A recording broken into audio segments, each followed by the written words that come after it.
This week on London Real, we have Rick Doblin, founder of MAPS, the Multidisciplinary Association for Psychedelic Studies. This would be a study with 24 veterans with PTSD who are given MDMA. When you have a traumatic incident, a lot of times because you have to respond very quickly and your life is at stake, or you perceive it to be at stake, that the memories don't get processed in the normal way that we process memories. They get sort of stuck. Under the influence of MDMA, with the fear response muted to the trauma, that you can remember the trauma to a deeper, fuller extent.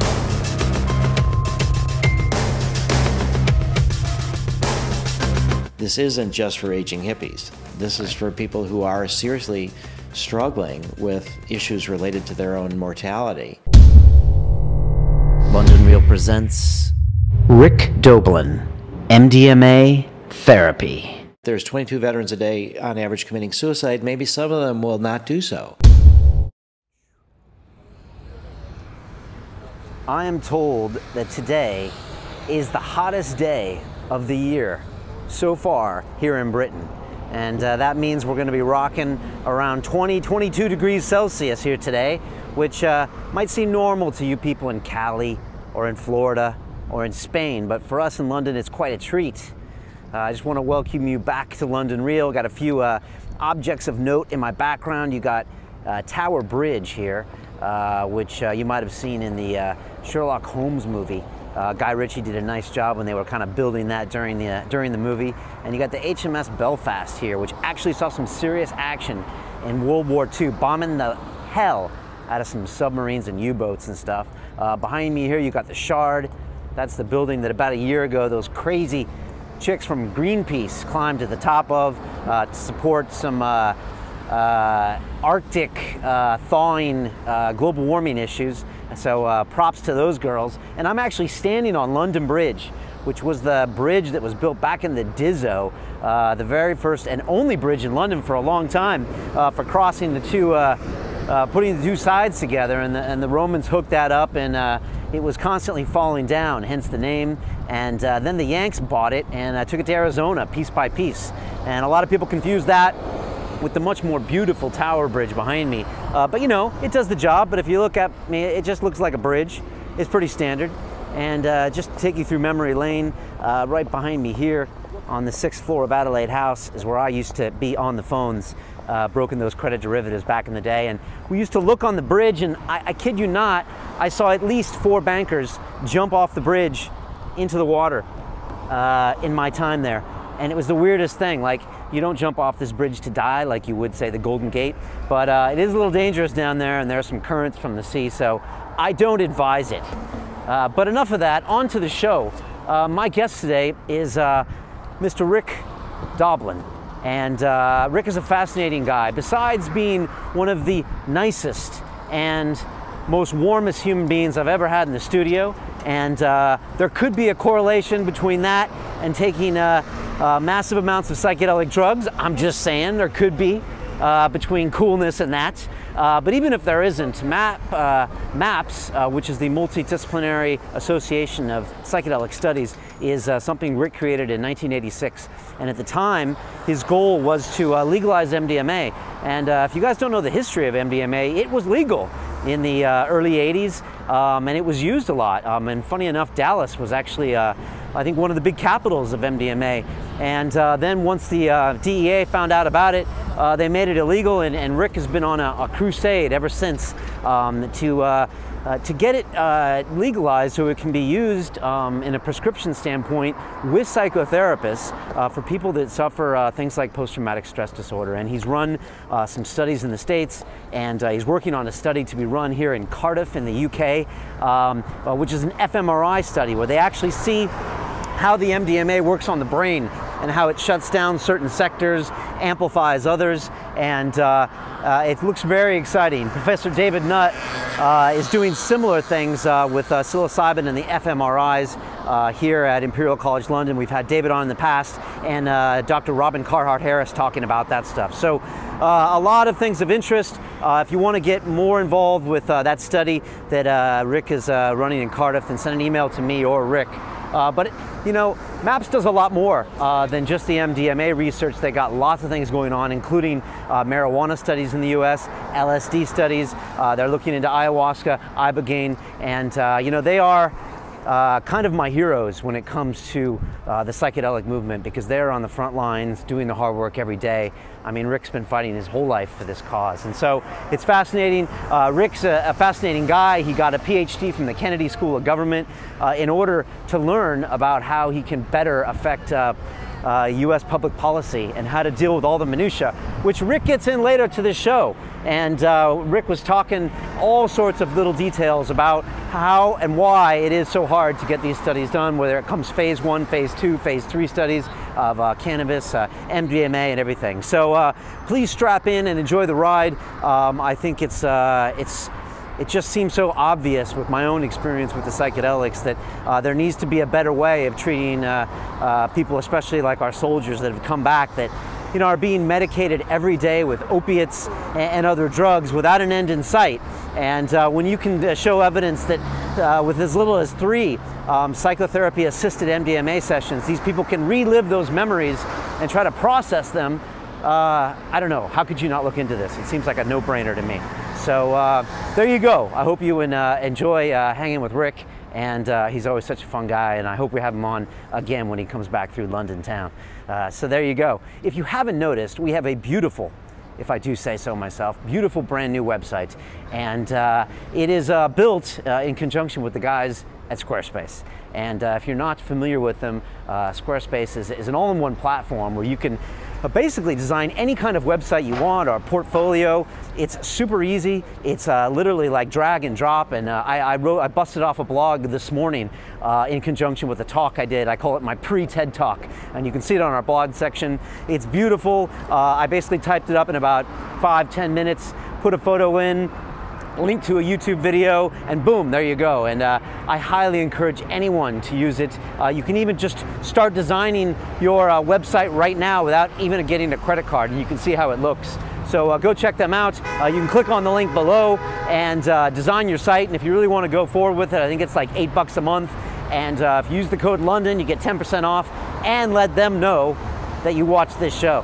So check that out. Also go to our episode section, and you can now search by topic for our episodes. So you can click MMA or psychedelics, or what have we got, activists, or philosophy, or music, and then you can see all the episodes. So I'm really excited, and I think our website looks fabulous. So big shout out to the guys at Squarespace. We're walking now to the other side of the river. We're on the north side where all the action happens. I'm going to take you up to the monument, which is the great monument that was built after the fire here in 1666 that took out most of the city. It was like a 3-day fire, fascinating story, and they rebuilt everything around it afterwards. And I used to touch the monument before. I used to go to work in that building every day, just as a bit of a luck charm. I posted a video yesterday. It turns out Jimmy Fallon from The Tonight Show gave a shout out to Bulletproof Coffee, and he was explaining how they make it. So, hey, Jimmy knows something that we knew all along. You know, these Bulletproof guys have got something going here. And if you don't know about it, Bulletproof Coffee is a coffee that's free of molds and toxins. You mix it up with a grass-fed butter. Yes, I said butter. And some MCT oil, which is a brain octane oil they make, which has all the goodness and nutrients, actually 18 times the nutrients that, say, a coconut oil has. And, you know, I serve it to all my guests here on London Real. It's got 100% light rate. Yeah? Tell me where that happens. And, you know, it's just wonderful stuff. In addition to that, you know, they've got ideas for sleep hacking, where you can watch one of my sleep hacking videos where I give you 5 free tips, 2 free apps to help your sleep. And the Bulletproof guys helped us out with all that info. Just a fantastic website, great people. Dave Askery is a great guy. And I was on his podcast where he turned the tables on me. And he asked me what I would tell my 20-year-old self. And he caught me off guard, and it was fantastic. and hopefully there's some great responses. There'll be a link to this down here if you want to watch me talking to Dave Asprey in something I don't do very often. I haven't talked to any of the podcasts since Mr. Joe Rogan about a year and a half ago. Here's the monument behind me. Isn't it beautiful? It is the single largest freestanding Doric column in the world. How do I know that? I don't even know. I used to come here every morning, so if you come into London, definitely check it out. It's got some history over here behind me, and you can see it. So yeah, there you go. I'm going to keep it moving here, and now leave you with Mr. Rick Doblin. I hope you can learn a little bit about the treatment of some of these guys that are our veterans, our firefighters, our police officers, or anyone really, rape victims. You know, you can get PTSD from any traumatic event in your life, a car crash, even witnessing a car crash, you can get that. So I think the more that we can talk about this stuff, and the more I can, tell people like Jake Wood to look into it.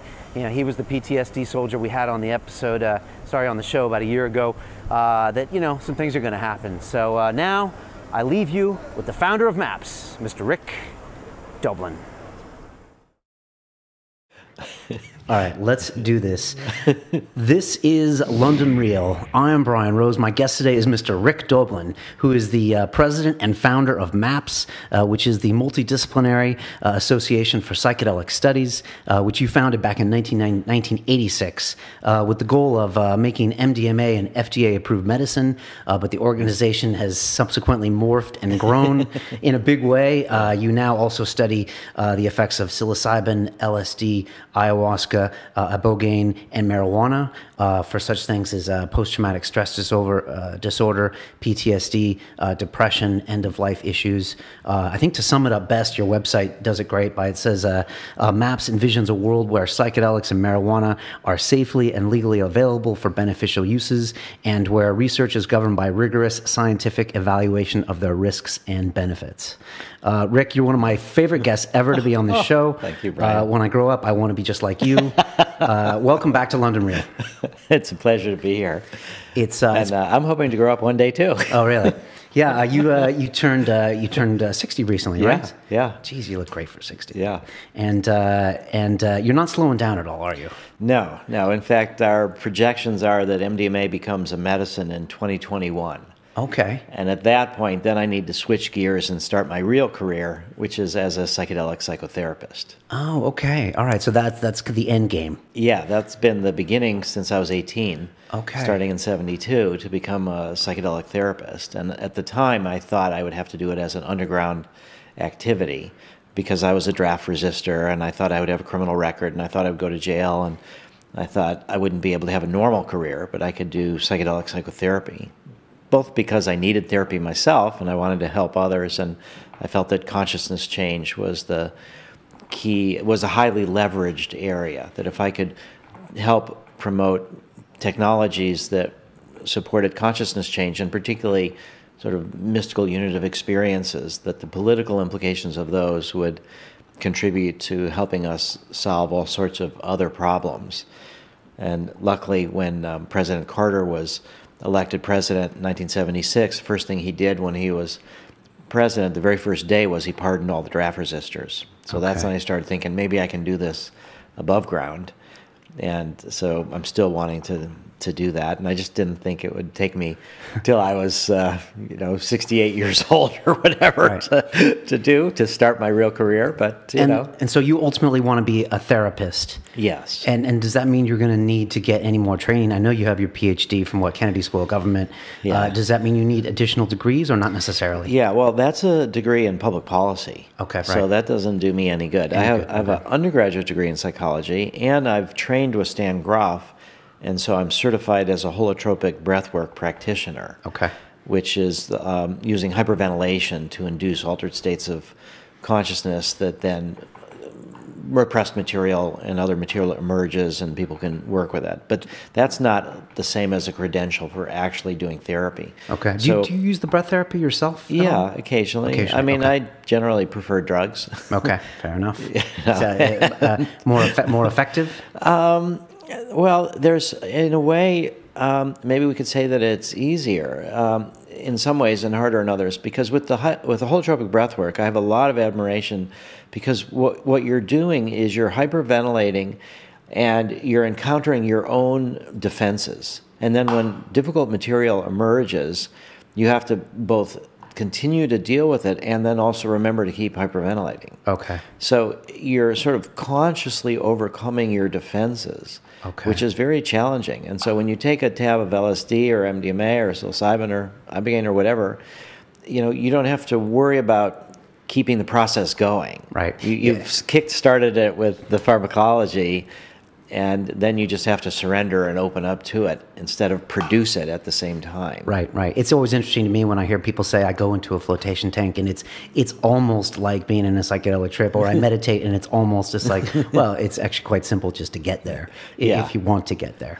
And there is, I mean, when I go into an ayahuasca ceremony or a psilocybin setting, I mean, I do know that I'm going to get there regardless. And then once I'm there, it's just all about opening up to the situation. I don't have to try to keep myself there. Yeah. Which is... Yeah, although some people prefer it because then you're more in control. So if things get really difficult, you just don't breathe as deep, or you kind of stop breathing for a while and you focus on the emotion. So, and I've had many people tell me that they've gone deeper with the holotropic breathwork than they have with LSD. Okay. And it's because they're in a supportive environment. They're not doing LSD and drinking alcohol and at a party and distracting themselves with a million things. They're focused inward, and they're with people that are supporting them. So the model is there's a breather and then there's a sitter one-on-one. Okay. And the sitter's job is to remind the breather when they stop breathing, and also to protect their space so that they don't need to worry about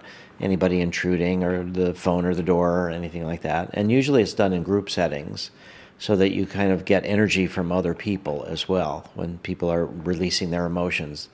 So it's quite a important preparation for it. Stan gives lectures about the theoretical model of where the mind can go during non-ordinary states of consciousness.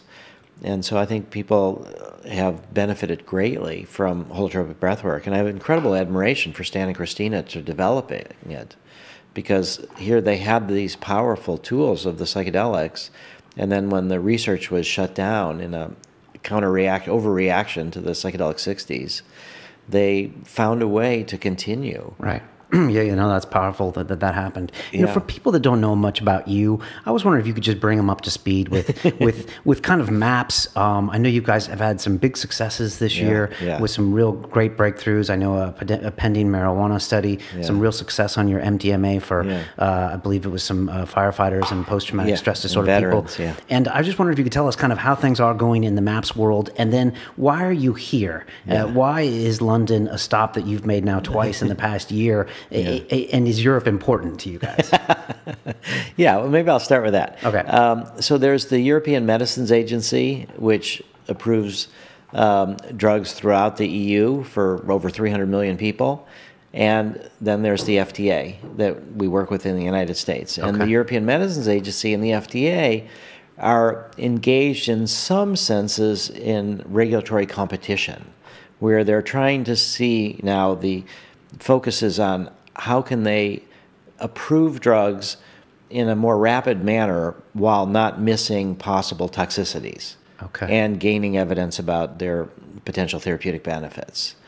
So what we've been thinking all along is that the FDA requires 2 large-scale phase 3 studies. Those are the multi-site, placebo-controlled pivotal studies to prove safety and efficacy. Right, which can take 5 or 10 years even to get to phase 3. Yeah, right. And it's already taken us, well, sadly it's taken us 28 years to get to this point, and we're now just in a year or so away from finishing phase 2. With MDMA? With MDMA, and everything else is behind that. It's behind that, right. Yeah, and only MDMA for post-traumatic stress disorder. We're now starting a new study with MDMA for autistic adults with social anxiety, and we're starting another study for MDMA with people with life-threatening illnesses that have anxiety.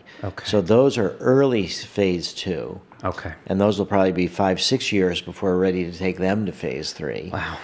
Long life cycles. Yeah. So the idea of Europe, though, is that if we can do one of the large-scale phase 3 studies in the United States and one in Europe, then we cross-submit back to the The foreign studies are accepted by FDA if they review the protocols beforehand, and similarly for the European Medicines Agency.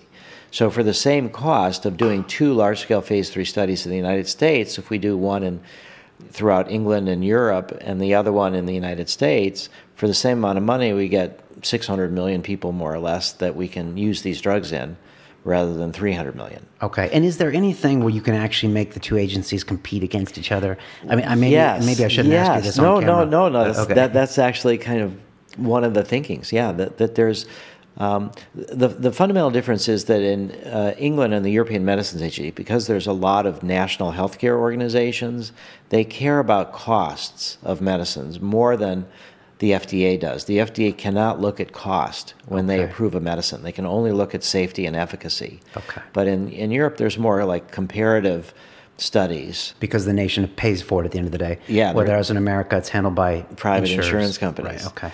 Yeah, so now there's kind of a focus on how do you get drugs to market sooner so that the costs and the time are not so great and we respond to patient needs.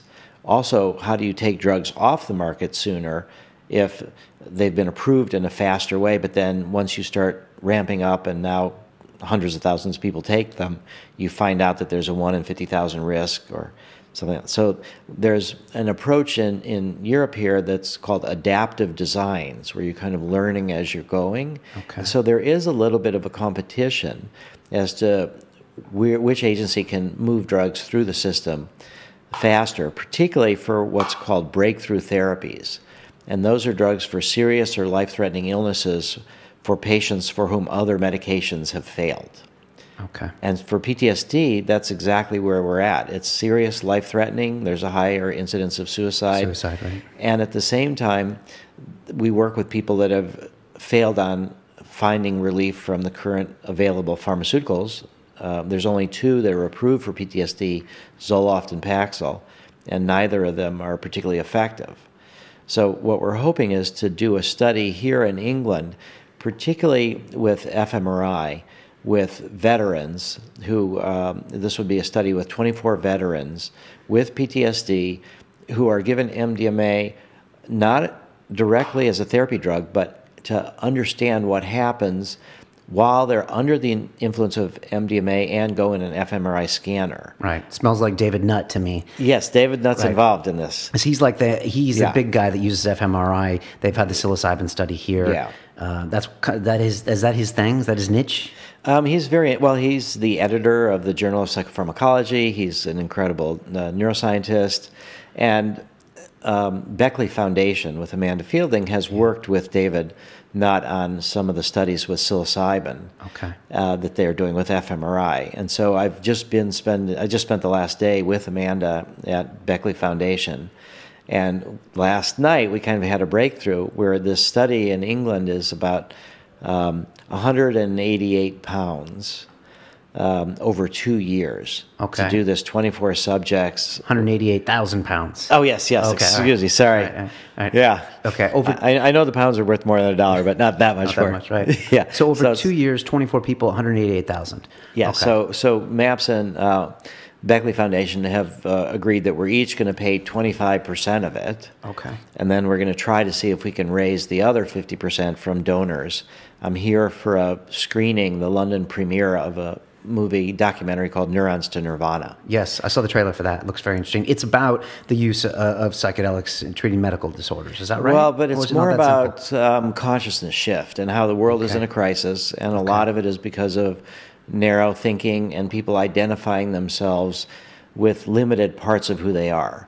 So they would identify themselves as part of their religion or their nationality or their gender or their race. Or their football team.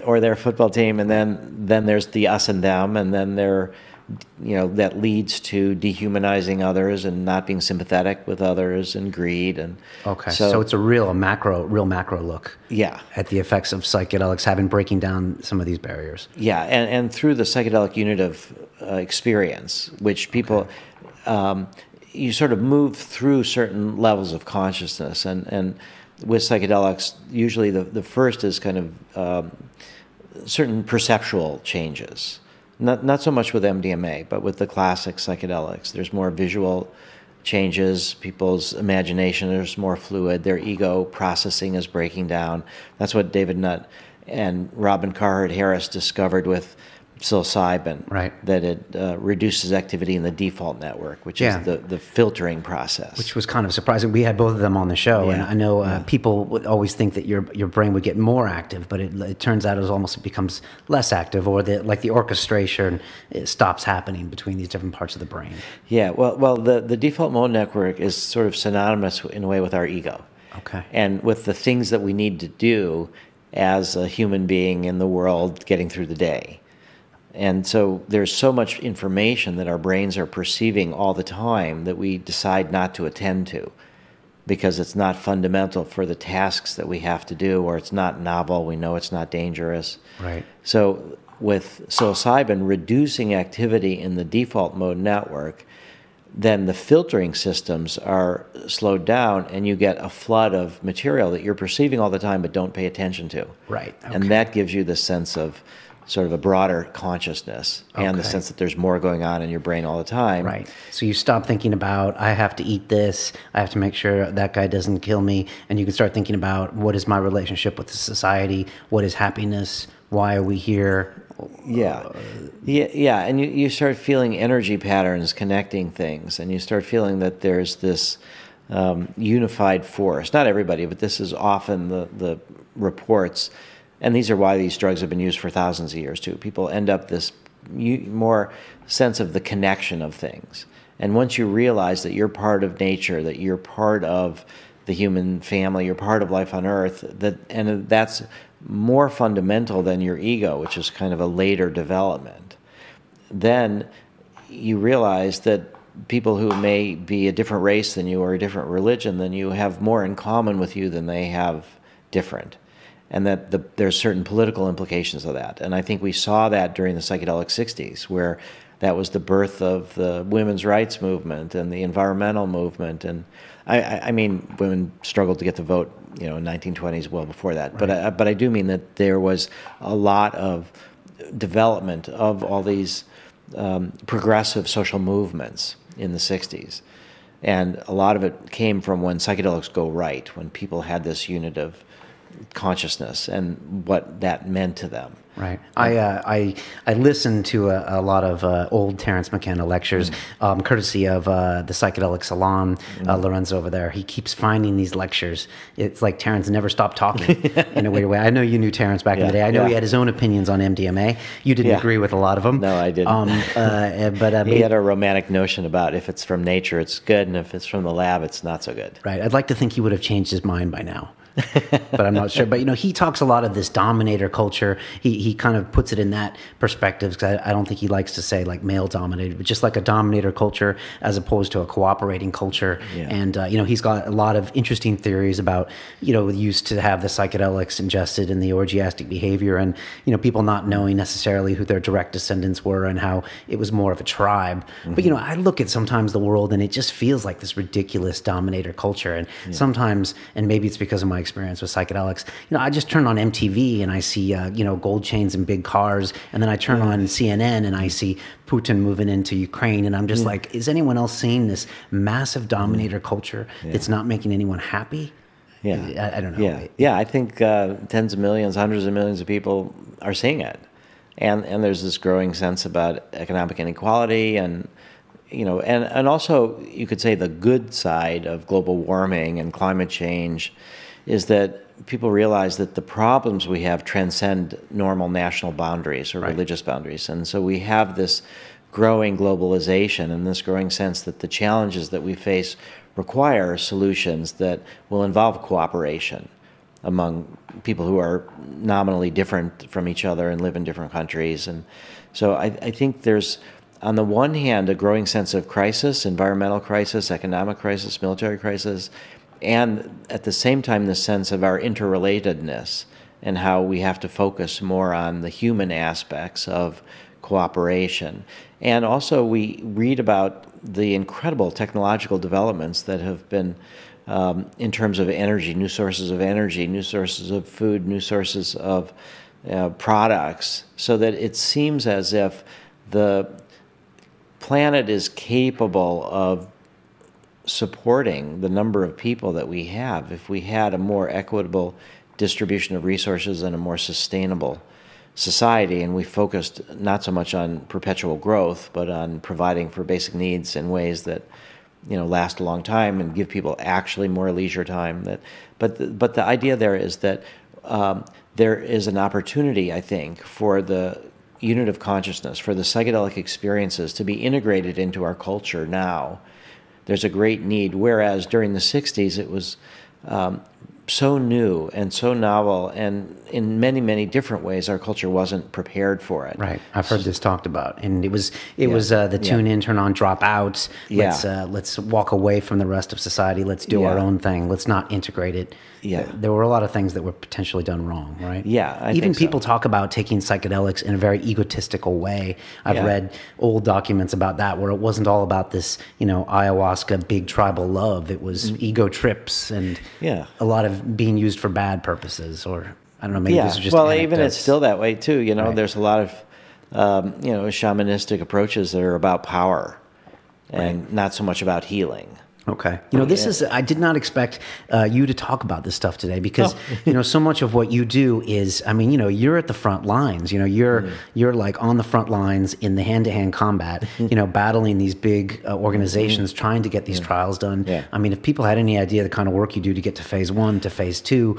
and slow, all of the slowness, the fact that the federal government was against any kind of marijuana studies for a long time, which would seem so counterintuitive based on some of the states' legalizations. But it's interesting to hear you talking about psychedelics in a really worldly macro sense. Is this new for you? Or? No, this is what motivated me as an 18-year-old. Okay. All right. But then you get down to practicalities and what's your strategy and what's the next step. And, for me, the whole Kennedy School of Government at Harvard, trying to get my master's and Ph.D., that was about trying to find practical steps to build bridges between this sort of idealistic, visionary, hippie-ish kind of thought that if we can promote consciousness change and help people move from fundamentalist perspectives to more mystical perspectives and more tolerance, that the keys to human survival are here in our hands. We have the technologies, but we don't have the social skills or the spiritual basis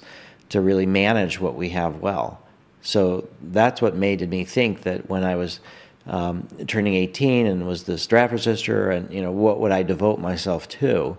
And it felt like the most highly leveraged area was consciousness change, because it can ripple out and affect all the different projects. Okay. So I don't often give the big picture in a way like that, because certainly if I were to start talking to the FDA like that, they would wonder. Right. It's interesting though, because you have a film like Neurons to Nirvana, which is looking at that really big, top bird's eye perspective, and then you've got the recent video I watched, which was talking about the Vietnam vet, and on the verge use of MDMA. Very fantastic. That was a great job. It was really good. I just tweeted it out today, and great. I think he quoted, just to quote him, his name was Bob Walker. He said, "quote I did in 3 sessions what I couldn't do in 30 or 40 years."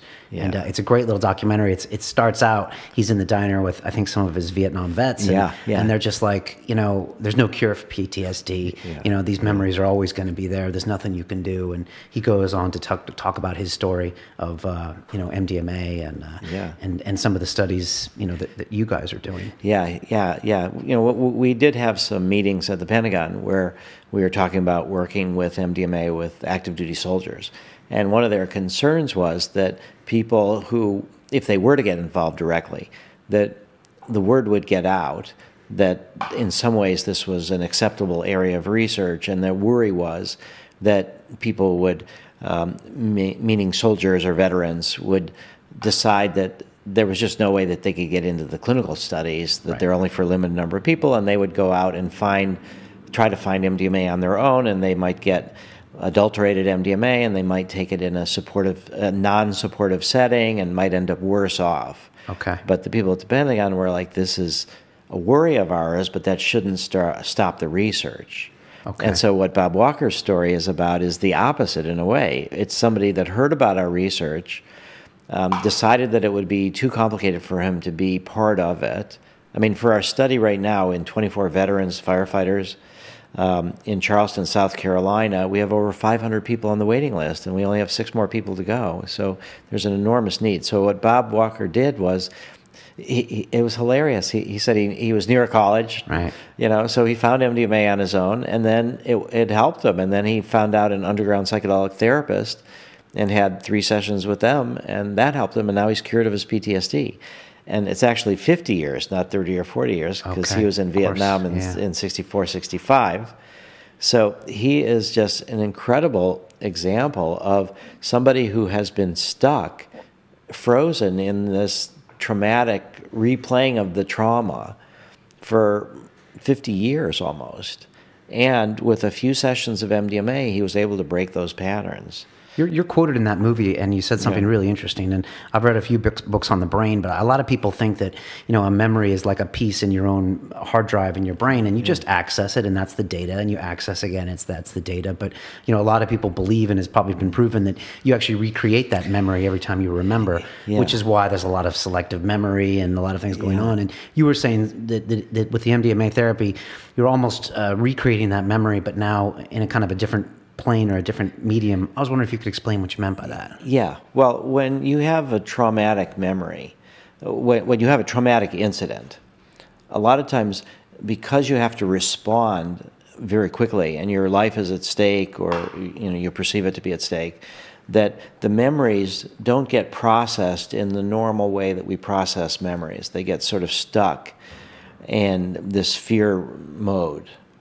And then when people survive the trauma, that whenever they think back on it, the trauma is as if it's still happening. It hasn't really been cycled into long-term memory. It's kind of like hovering there, and people are constantly triggered by whatever sounds that might have happened at the time of their trauma. For soldiers, it's loud noises, or if somebody was raped, it's, a dark alley or whatever, that there's constant triggers that make it seem as if it's still happening now. Right. And so under the influence of MDMA, with the fear response muted to the trauma, that you can remember the trauma to a deeper, fuller extent. And a lot of times people recover memories that they had forgotten that were just so painful. But then when you're looking at them from a perspective where your fear response is muted, and MDMA also increases activity in the frontal cortex, right, where we put things in context, and it promotes oxytocin and prolactin research, hormones of bonding and affiliation and love, that you can reroute the memory in your brain, and you can properly put it into long-term storage, so that when you recreate the memory, sort of rewrite the memory, that it's rewritten without the fear, and you can learn from it and differentiate between then and now. So it can finally be processed just like any other event in your life. Yeah. As opposed to just being it's like almost frozen in time, yet still amplified. Yeah, very much. And so this new understanding of memory reconsolidation, that every time you remember something, you have to actually recreate the memory. And which helps explain how, for some people, one MDMA experience can be sufficient. Right, because it kind of finally resolves that piece, or it finally processes that piece. Yeah, and then your initial response to it isn't the fear and the panic. So what the study that we're trying to do here at Cardiff University, which now we have half the funds through MAPS and Beckley Foundation, and hopefully we've been rejected by the Wellcome Trust, by Forces in Mind Trust, by the traditional. Why?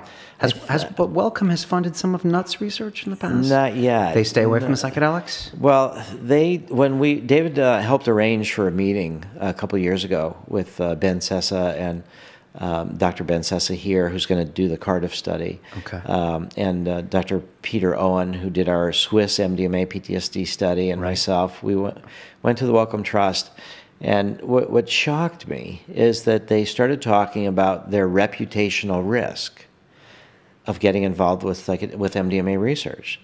And I was sitting there thinking, you guys have $20 billion, and you are cowards, and you are worried about your reputational risk. I mean... Right, you're the charity. They shouldn't have a reputation, is that what you're saying? Well, they should... So what I told them is, this is a reputational opportunity. Right. You could get involved on the ground floor of area that looks very promising for the treatment of PTSD and for understanding the way the brain functions and neuroscience, and yet in the end they fell off the other side and decided it was a reputational risk. Does it still surprise you that things like MDMA and LSD, fantastic acronyms, still get this fear response? Or No, it doesn't surprise me because, I mean, even those of us who are advocates of psychedelics, when I think about my next big LSD trip, it's with a certain amount of trepidation. Definitely. There's the ego dissolution, there's the surrendering, there's all the different things that we're keeping at bay from our normal consciousness. There's thinking about death as we get older. So it's fearful. And then you think about a culture that had, an explosion of psychedelics in the 60s combined with certain, let's leave the mainstream and, the kids, no longer doing what their parents wanted them to do and turn into non-drop out. And, that profoundly frightened the culture. And then the political arena was threatened, the propaganda that came on the back of that. Yeah, so people are stuck believing that, LSD causes chromosome damage still, or brain damage, or when I try to tell people that LSD is one of the safest drugs physiologically that we know of, that people don't overdose on LSD, and you can take enormous amounts of it, people have a hard time realizing that. It's got quite a reputation. And we've had shows where we've talked about our before and after ayahuasca experiences. We talked about experiences with DMT. It's our most popular episode ever. We had a before and after DMT show with myself and Alexander Ward. And it's been watched over 300,000 times. And that's great. Really a surprise to me that something, very well known in the community has been talked about and used for 10, 20 years, that we could make a video a year ago and it'd be watched, 330,000 times. And it's quite simple. Alex and I talking about DMT, us going away somewhere and smoking it and coming back, and me talking about my very first experience with it. Wow. And I see. So to get more people to listen to this, we should take this MDMA now? But there's no MDMA here, just joking. Have to wait till later. But that would be good. Yeah, people are very interested in how it changes the way we normally communicate and process, and it's very subtle. Yeah, people are fascinated and terrified. Yeah, and terrified. And even LSD, to me, and I'm not a psychedelic veteran, but I've been, in this space for a couple of years, it's even the one where you're just like, okay, wow, here we go. Obviously, since it's usually prescribed in micrograms, you're not sure the dose, et cetera. The mushrooms, there's a certain amount that you eat. Yeah. The ayahuasca, there's a certain amount that you drink. And so even for someone like me, it still has this kind of, unknown quality out there. Which is important to realize that is the case, that there's something about the way in which we tailor the reality that we perceive to our own preconceptions, and we limit ourselves, and we protect ourselves, but not always to our benefit. That we may protect ourselves from critical thinking or from, challenging our fundamental assumptions, and that isn't really good for our human growth and development. Right. And under LSD, you really have to surrender. Again, it's not like breath work where you can slow it down. Once you've done the LSD, it's going to happen, and you're going to have an 8-hour experience or so.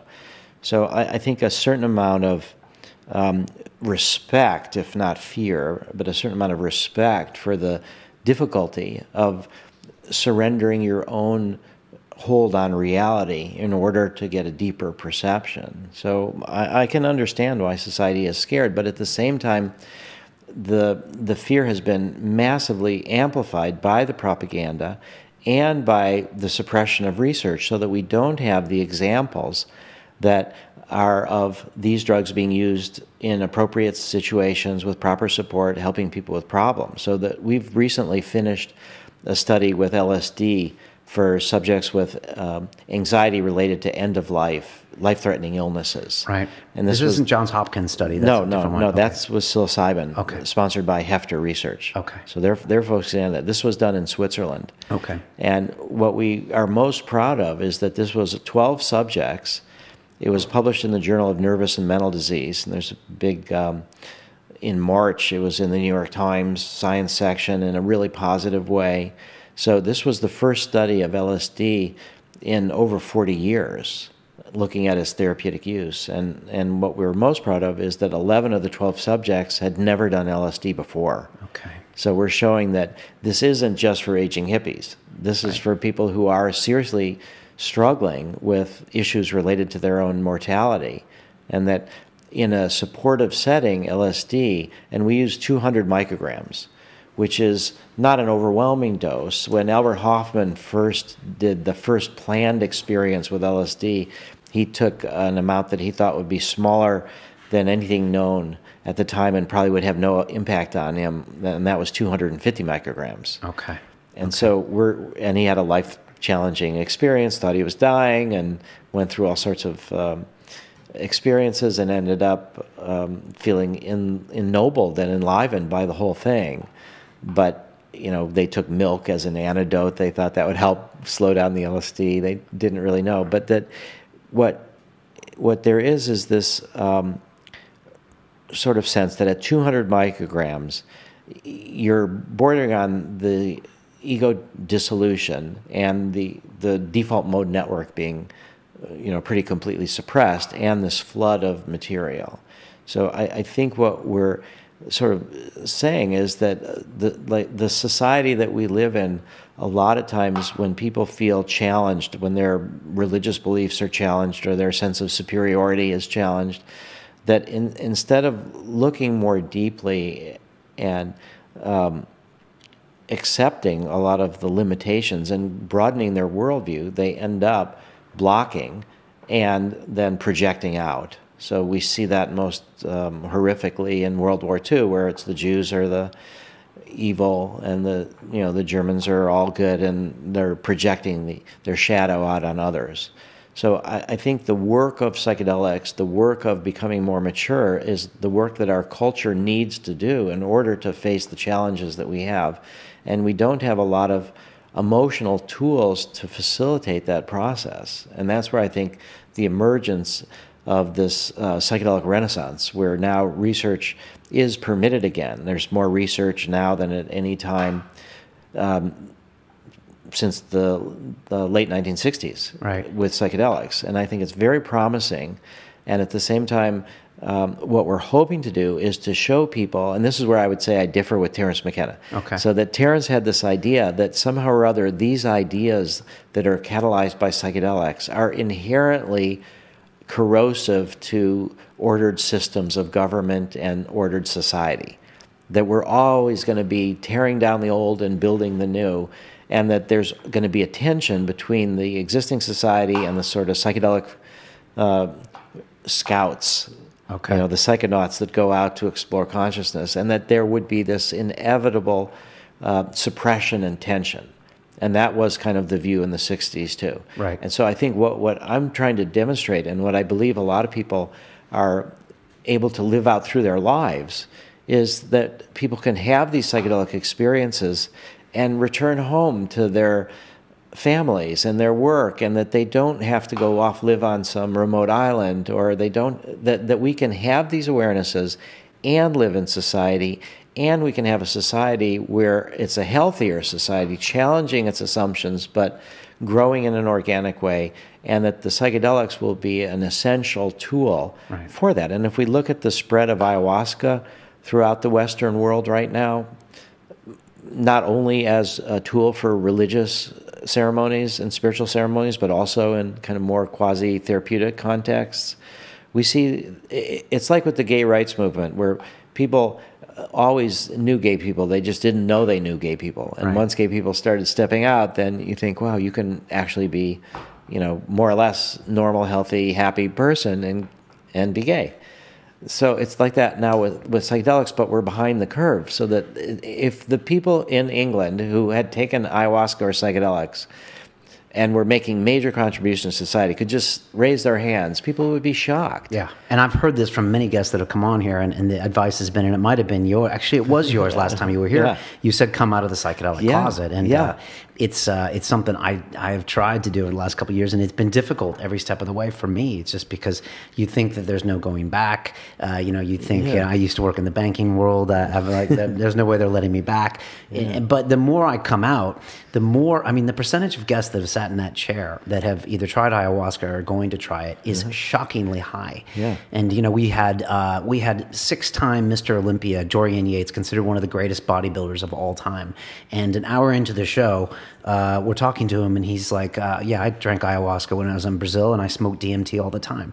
And, our jaws dropped. I have a UFC fighter in here, Dan Hardy, and he is talking about how it's an important part of him as a fighter, taking these psychedelic drugs. And, it's the opposite of what you would expect, especially if you think it's this tune-out society, he can use it and also still punch people's heads for a living, and it's very complementary to his life. It also sort of questions the idea, challenges the idea that this is all about peace and love, and that you have these experiences, then we all become sort of naive, defenseless people that the real hardcore is going to take advantage of. Right. So it's not that way. Yeah. I mean, it really is not that way. And there are some of the veterans, that work with MDMA to deal with the trauma of what happened to them during the war. And so part of the concern was, is everybody going to become sort of a peace-loving,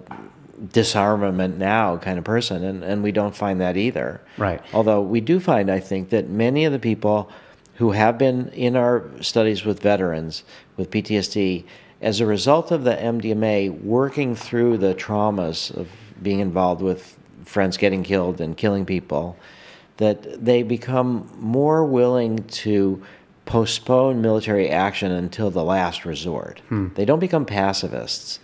At least we've not seen anybody really become a pacifist. But what they do say is that as they develop their ability to navigate their own emotions, that conflicts that previously would reach a point where there was no next steps, they were all blocked, and then you move to violence. Right. Either against others or yourself. Right. There's 22 veterans every day on average committing suicide now. High numbers, yeah.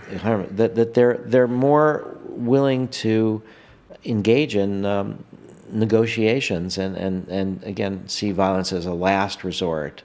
And so I think that's the kind of impact as a culture, if it were more widespread, that we would see, is that we don't ignore the fact that we live in a dangerous world, but that we don't resort to violence without it being other efforts have been tried for negotiations. And I think I did some work I talked about before with Robert Mueller, who was the Assistant Secretary General of the United Nations.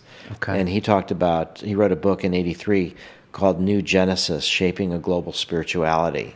And his view was that we have the United Nations to mediate conflicts between countries, but that a lot of those conflicts have a religious base. And so if we could have a global spirituality where people look at the earth from space and understand that we're all in it together, that people move from fundamentalism to mysticism, that would be the basis for a more peaceful world, that people wouldn't have one world religion. You could have your own traditions, your own views, but you might hold them more metaphorically than literally, and you might be more sympathetic to people with other religions. And that's where I got a lot of the big picture view that working on psychedelics and consciousness change had a role to play in world peace. Okay. And it was from the Assistant Secretary General of the United Nations. So I feel that there's appropriate fear and caution that our society should have about psychedelics, because they're very powerful tools. And how they are used determines the outcomes more so than the drugs themselves. Right. So the whole system of prohibition is based on the idea that these drugs themselves are inherently dangerous and bad. Right. And that the whole system of prohibition ignores the relationship that we establish with the drugs, which is what really determines their outcomes. And can you be specific when you say your relationship with the drugs? Yeah, so let's say that somebody takes MDMA and goes out to a rave. Right. All right, if they're thinking of this is a party drug. I'm going to go out and have fun with my friends. And we've had people that have talked about having that exact motivation. Their relationship was, this is a party drug. Then they go out to a party with their friends, and women in particular have talked about how sometimes they remember prior sexual abuse. And it's something that they see has been incorporated into their personality. It affects their relationships with others. It affects their ability to be in loving relationships. And if they're just there with a bunch of friends and they think this is a pretty heavy topic to talk about, and my friends really are just here to party. Right, and it's loud, and there's 1,000 other people around. Yeah. So then they stuff the feelings. Right. And they end up worse off than before. Right, and then they become the parent who's 50 who says MDMA is a party drug. What are you thinking? Yeah, very much. And they end up, in large ways too, not aware. Because we're only now really starting to get a lot of media about the therapeutic use of these drugs, that people sometimes in their mind only think of them as a party drug. They only know about ecstasy or Molly, but they don't know about Adam, which was the code name when MDMA was a therapy drug in the middle 70s to the early 80s. So that the context that you bring to the experience is more important than the drug itself. The power of the mind can tailor and shape things more so than we realize. Right. And so if your approach to MDMA is, I'm going to take this as a party drug, and I'm going to go to this party and have friends with my, party with my friends, but if something more serious comes up, I will take that as an opportunity and as a sign that I need to work on deeper issues. And we've had some situations where people have been like that, where they've said that they went to a rave, prior sexual abuse came up, but they were with friends that supported them in sort of focusing in on that, which isn't reckless partying, but it, or even fun partying, but is something very sober and problematic. And then they can often work through it in the next hour or so and then go back to the party. So that the attitude really makes the difference. And if our society sees these things as the sign of losing control, that you take these drugs and they weaken your control, and that we need our control to function in society, to not rape and pillage and plunder, then people resist the introduction of these drugs and they think about criminalizing them.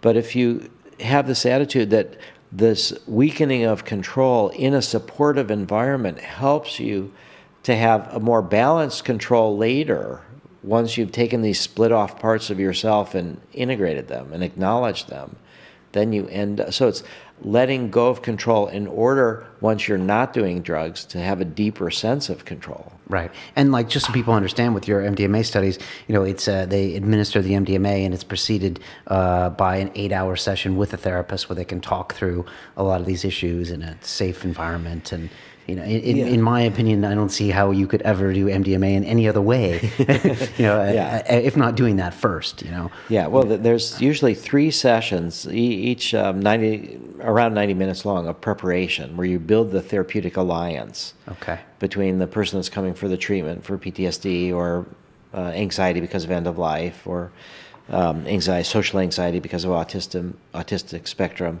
That you get to know the therapist, they get to know you, and we always use a male-female co-therapist team. Okay. And we feel that people get regressed to childhood sometimes in certain moments of the MDMA. It's a parental model? It's kind of a parental model. Okay. It's also, there's several reasons for it, but one of them is that the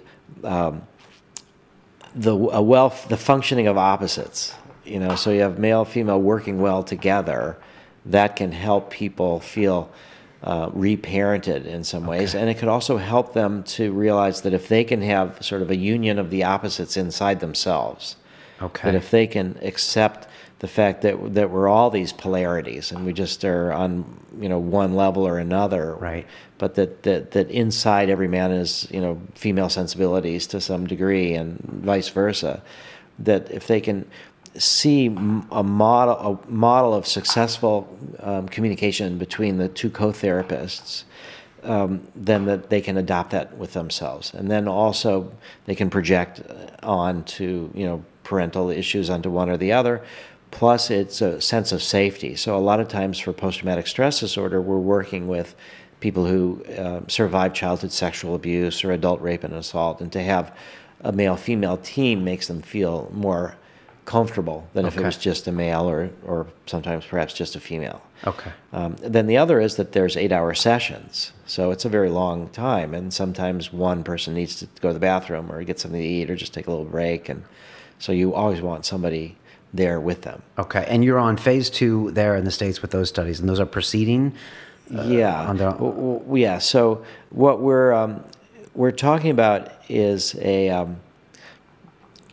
sequence of studies and leading towards FDA approval and European Medicines Agency approval around 2021. Okay. And the basic scenario is that first off, you do with the drug, trying to make what pharmaceutical companies do to make a drug into a medicine is you first off develop some molecule, then you do preclinical studies in animals and you get all sorts of toxicity information. Then you start with humans who are healthy volunteers in what's called phase 1 studies. And that's where you look at toxicity and you look at what does the drug actually do. Now, if it's a super toxic drug, like anti-cancer drugs, you don't start in healthy volunteers because it's so toxic. Right. So those are like phase 1A studies where you start actually with patients. But that's rare that the drugs that you want to test are so toxic that you can only work with patients. So in general, the phase 2 is where you start the small pilot studies with the patients, and you're trying to figure out the doses, you're trying to figure out what's your treatment method, you're trying to figure out who is your ideal patient population, and you're trying to figure out methodological issues, like how do you do a double-blind study? Right. You know, how many times is this a drug that somebody gets every day, or do they get it once a week or once every month? Like in our MDMA studies, usually it's once a month. Okay. So you figure all this out in phase 2, and you're also figuring out the magnitude of the effect and the variance. Right. So how strong of an effect is it? How easy is it to see the signal throughout all the noise? And that helps you design the statistics to figure out the phase 3 studies and how they should be. And the phase 3 studies are what count for proving safety and efficacy to make the drug into a medicine. Which means in 2021, if all goes as planned, then you could be prescribed this in a psychotherapy session in the future. Everyone Yes. could have that option. Yes. That is the end goal. Yes, and we talked a little bit earlier before about the regulatory competition between the European Medicines Agency and the FDA. So there's another program which is called Expanded Access. And what that means is it's like compassionate access. So I described how we have over 500 people on our waiting list for now less than 6 spots in our study with veterans. So that once you start phase 3 and you have your phase 3 studies underway, if you have a drug that is for a serious or life-threatening illness and it's for people who've failed on other medications, you ask for expanded access, which means that patients can seek treatment outside of your clinical trials, and patients can pay for it. Okay. So we can be training hundreds of therapists and be treating thousands of patients before MDMA becomes a prescription medicine. Okay. In this expanded access approach. Okay, which is during the phase 3 Which trials. is during phase 3. If you start slowing down phase 3, they take away your expanded access. Okay. And they do look at your books. You can't make a profit, but you can sell things at cost. Okay. And the safety data counts. Okay. All right. But they don't count any of it for efficacy data. So if it doesn't work, it doesn't matter. Because again, it's not controlled, placebo-controlled double-blind studies. That's what we need in phase 3. Okay. But that's the purpose of phase 3. The purpose is these controlled, highly scientifically, methodologically rigorous studies. Because you're not doing double-blind studies now. You do placebo No, studies. we are doing double-blind studies now. But they're just much more rigorous in phase 3. Not necessarily. I mean, what you basically want to do is test out everything in a small scale in phase 2 that you're going to do in phase 3. You don't really want to do new things in phase 3 because the stakes are so high. Okay, right. Like to give you an example, right now we've got studies that are underway. We've finished a study with 12 people in Switzerland. We finished a study with 20 people in Charleston, South Carolina. These are MDMA for PTSD. And now we've got studies underway in Israel for 10 people. In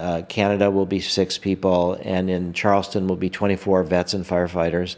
And in Boulder, Colorado will be 23 subjects.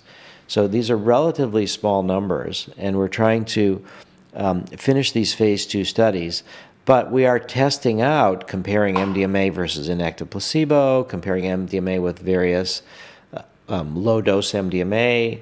We're refining our methods. Okay. So what we've learned is that it's that the double-blind problem in particular is exceptionally challenging from a scientific methodological point of view. And in some ways, it's an impossible challenge because the therapist is giving therapy to someone, and it's pretty obvious if they're not taking the drug. Yes. And double-blind study means that the people giving the drug don't know about it, and the patients don't know about it. Yeah. So you can be very objective. But in this case, you know if someone's on MDMA or not. Yeah, you totally know. And so what we tried to do was called dose response, which was to use low doses of MDMA that might fool the patient and the therapists. Right. And what we've found is that the more that there is this confusion between the doses, the more therapeutic efficacy there is. So meaning that if you give somebody 10 milligrams of MDMA, they're barely going to notice, and you're still going to be able to tell the difference. Okay. And the MDMA is not going to hardly do anything for them. Okay. All right, but as you march up further, and we've done studies with 30 milligrams, 40 milligrams, 25 milligrams, 75 milligrams, 100, 125, that as you go higher in the doses, you end up causing more confusion, but you also end up starting to help people.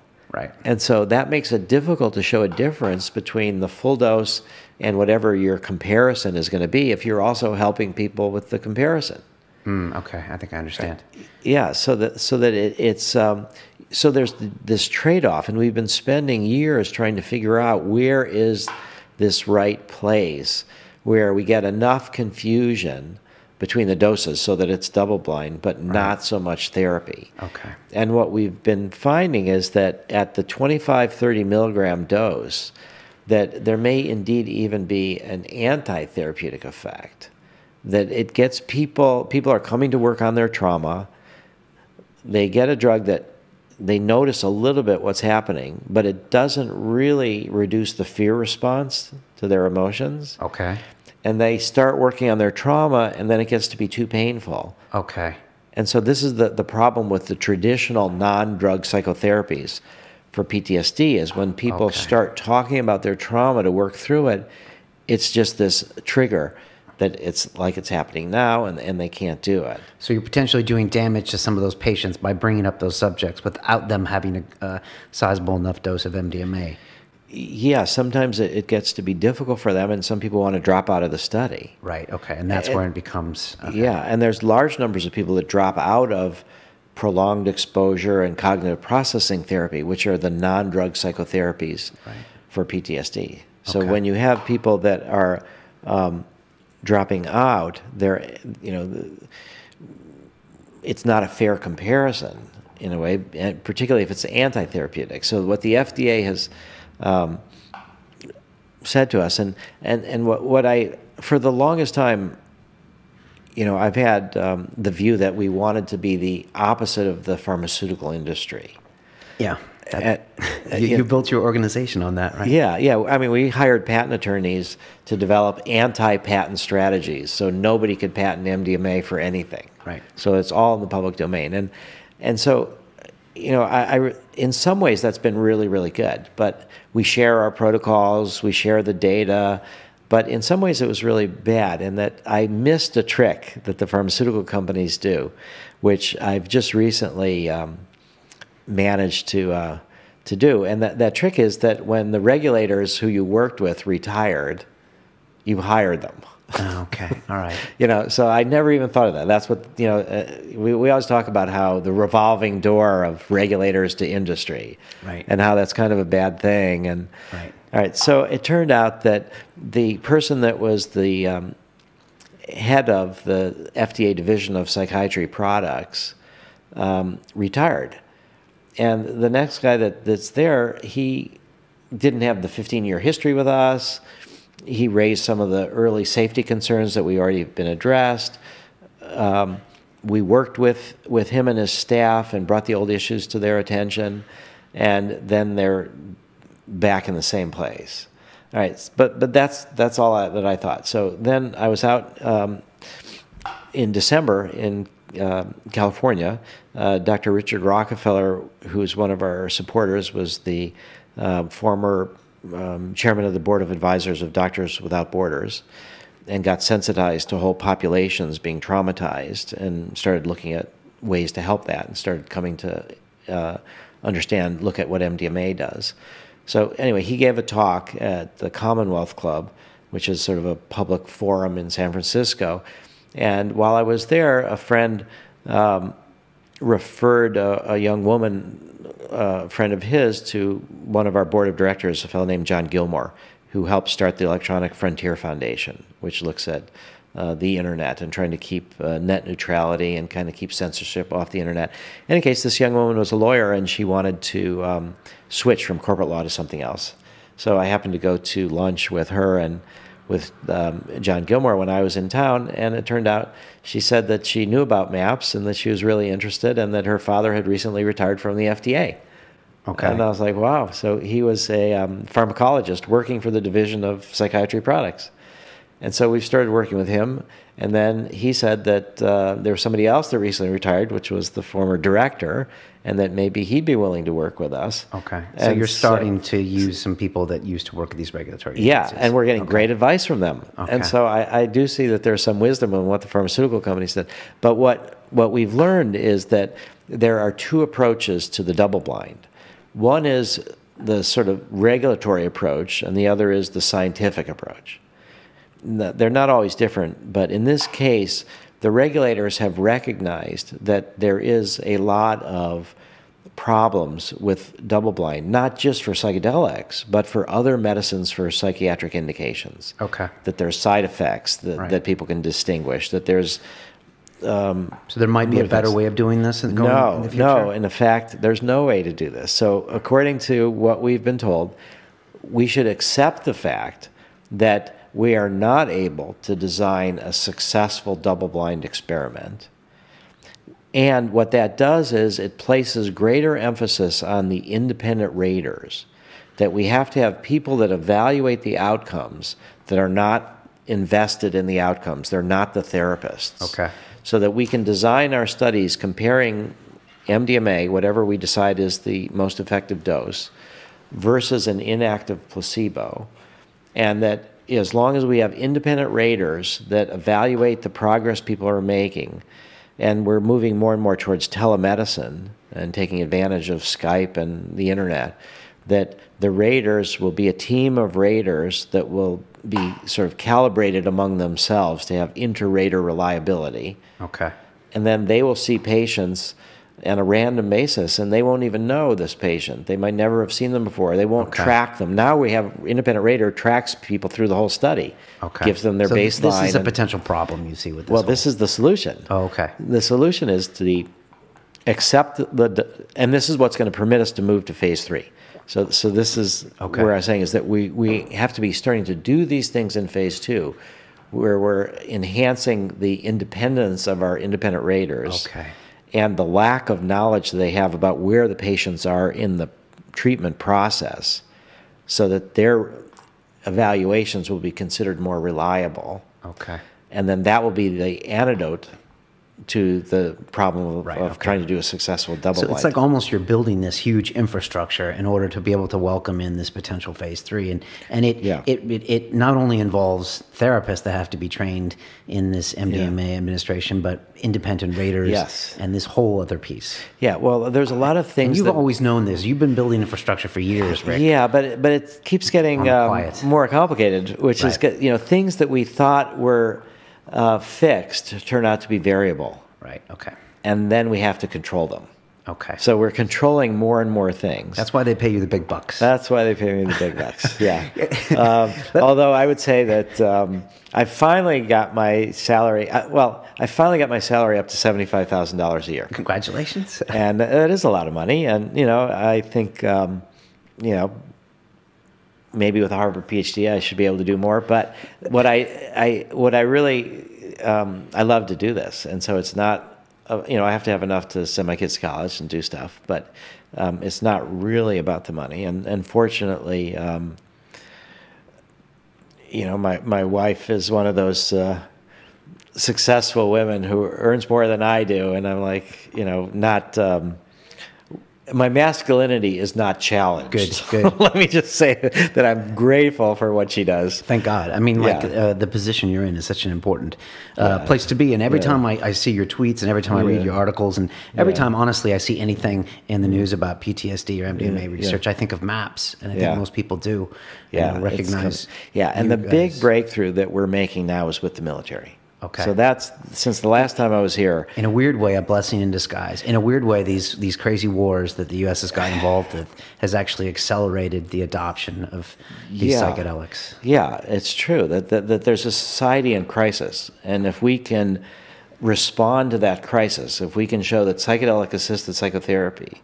Now, in general, everybody's in a crisis about dying. So that's where one of the main areas that Hefter is doing research with is psilocybin for end of life, for cancer. Right. We're broadening not just cancer, but life-threatening illness, and we've just finished the LSD study, as I described, and we're starting one with MDMA. But so we need to show, by virtue of the fact that psychedelics have been suppressed for so long, that these have useful benefits to the mainstream, to the very people that are suppressing these drugs, that they're hurting themselves. So you need to, you're saying that the soldiers is such a small percentage of the population that you need it's something to appeal to everyone, which is end-of-life issues, to make a next step? I think we need a series of areas, and the other main one is the treatment of addiction.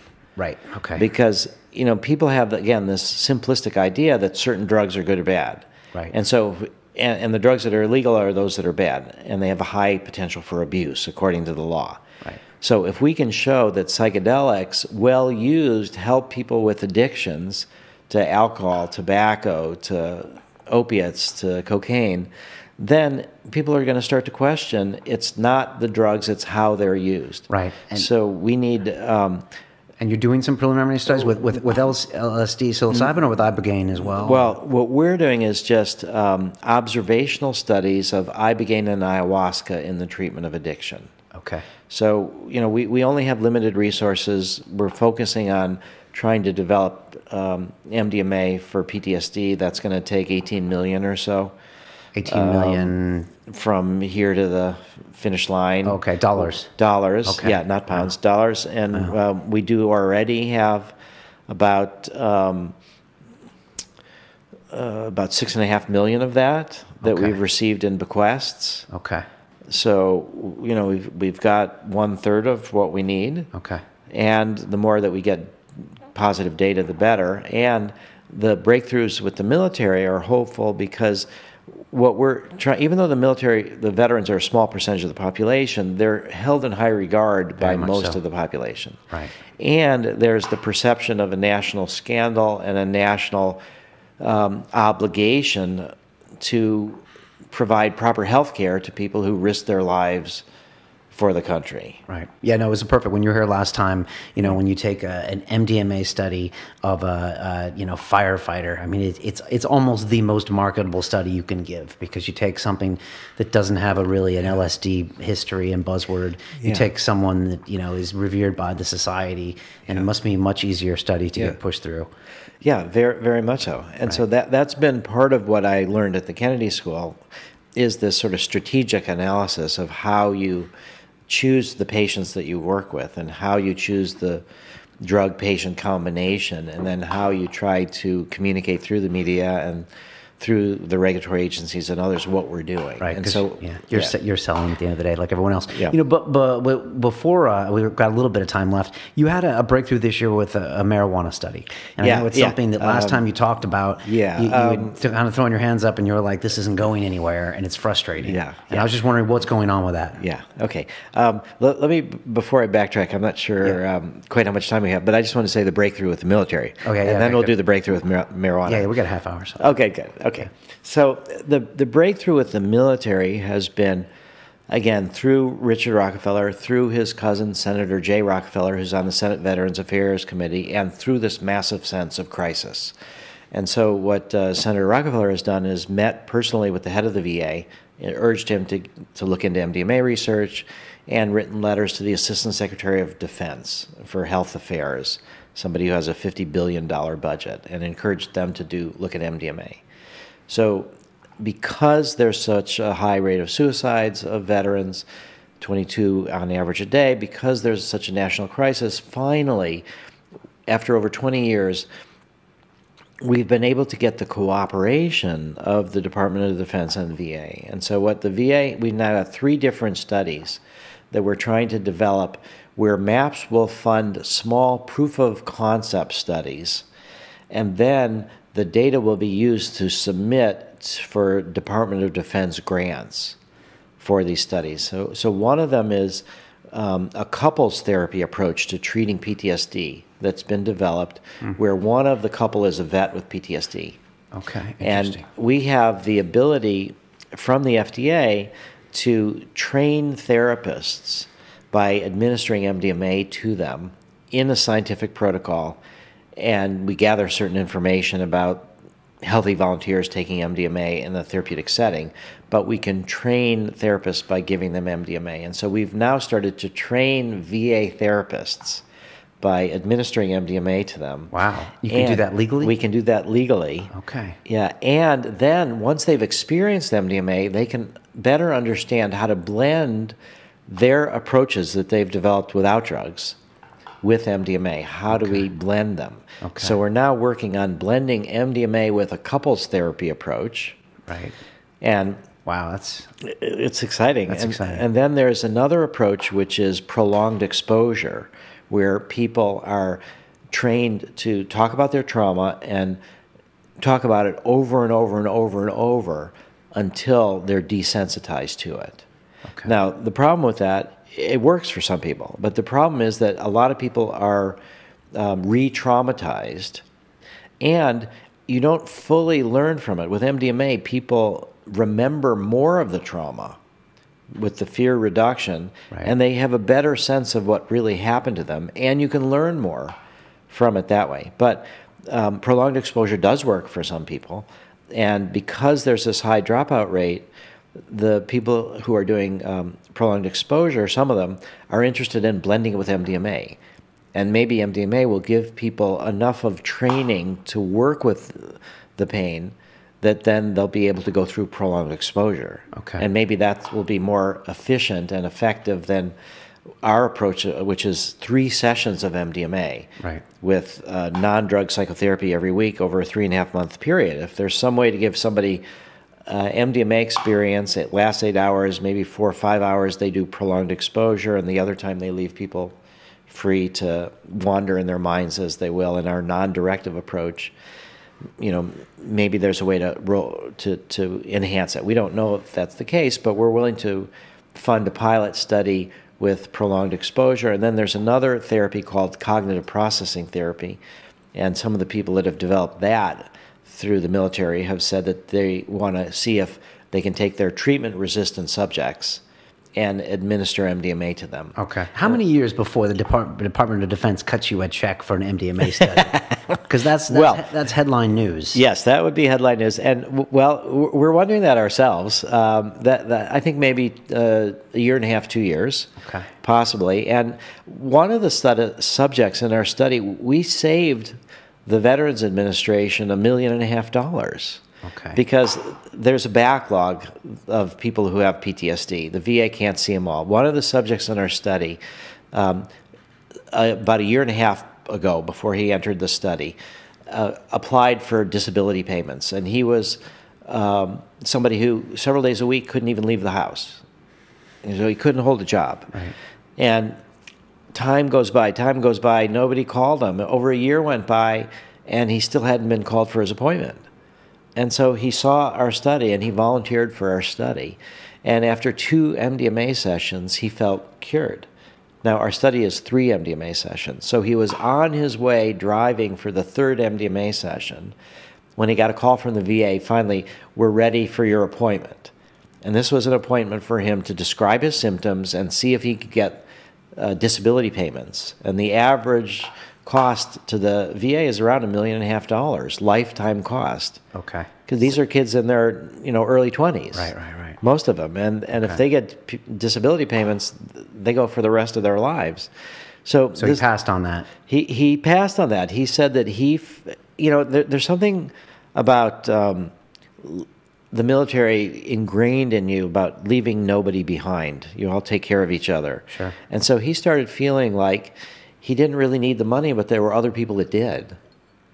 And that he wanted the pride of working. And so but he said he knew everything he needed to say to describe his symptoms to get lifetime disability payments. Okay. And he decided not to do that. All right. And did you give this evidence to we the Department told of Defense? we told this to the military. And what'd they say? They said this is really important. Okay. They didn't say here's half the money, we'll give it to you for your research. But they noted it as... They noted it, and they said we are now open to possibly funding some studies. So the military is not ready to fund studies in active duty soldiers. Okay. But they're willing, because I think they are worried that they take MDMA, they become pacifists. Yeah, maybe. And they're willing to support studies that we start with the VA.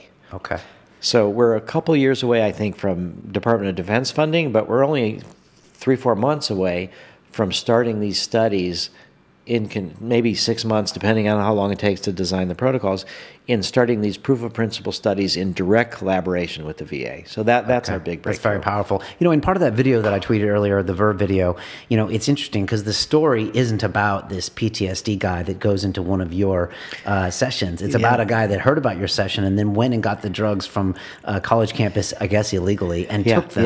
Yes. And yet you're still promoting that. Part of me, when I saw that video, was like, wow, Rick's taking a chance, because if he promotes this video and then he tries to go through the front door to these organizations, they're going to be like, well, Rick, you're trying to subvert, the clinical studies.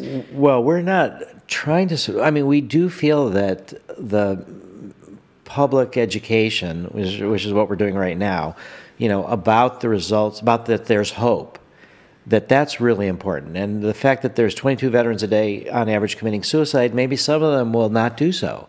And they'll think, okay, there's hope. And maybe some of them will say, I'll wait for 2021. I'm not going to kill myself now. Right. And some of them may try to find therapy in other ways. And so I actually just got an email this morning from Jim Fadiman, who is an early psychedelic researcher who did work with mescaline and LSD for creativity. And he in the 60s, and he saw the Verge video, and he's like, are you going to have to issue a statement, because this was somebody that took MDMA on his own, and that was a concern of the Pentagon. Right. And as I say in the video, though, that is happening, and I feel it's our obligation to try to give hope to some of these people that might otherwise commit suicide, and at the same time, that shouldn't be a reason to slow down the research or not do the research. That should be a reason to expedite the research, so that the massive amount of people that need help, that don't have spots in our studies, can maybe get expanded access, compassionate treatment, or get a slot in our studies. So it is a delicate situation. The other point, though, that why I thought it was important for us to promote that is that was a Vietnam vet. That was somebody 50 years ago, had trauma, and he's been stuck.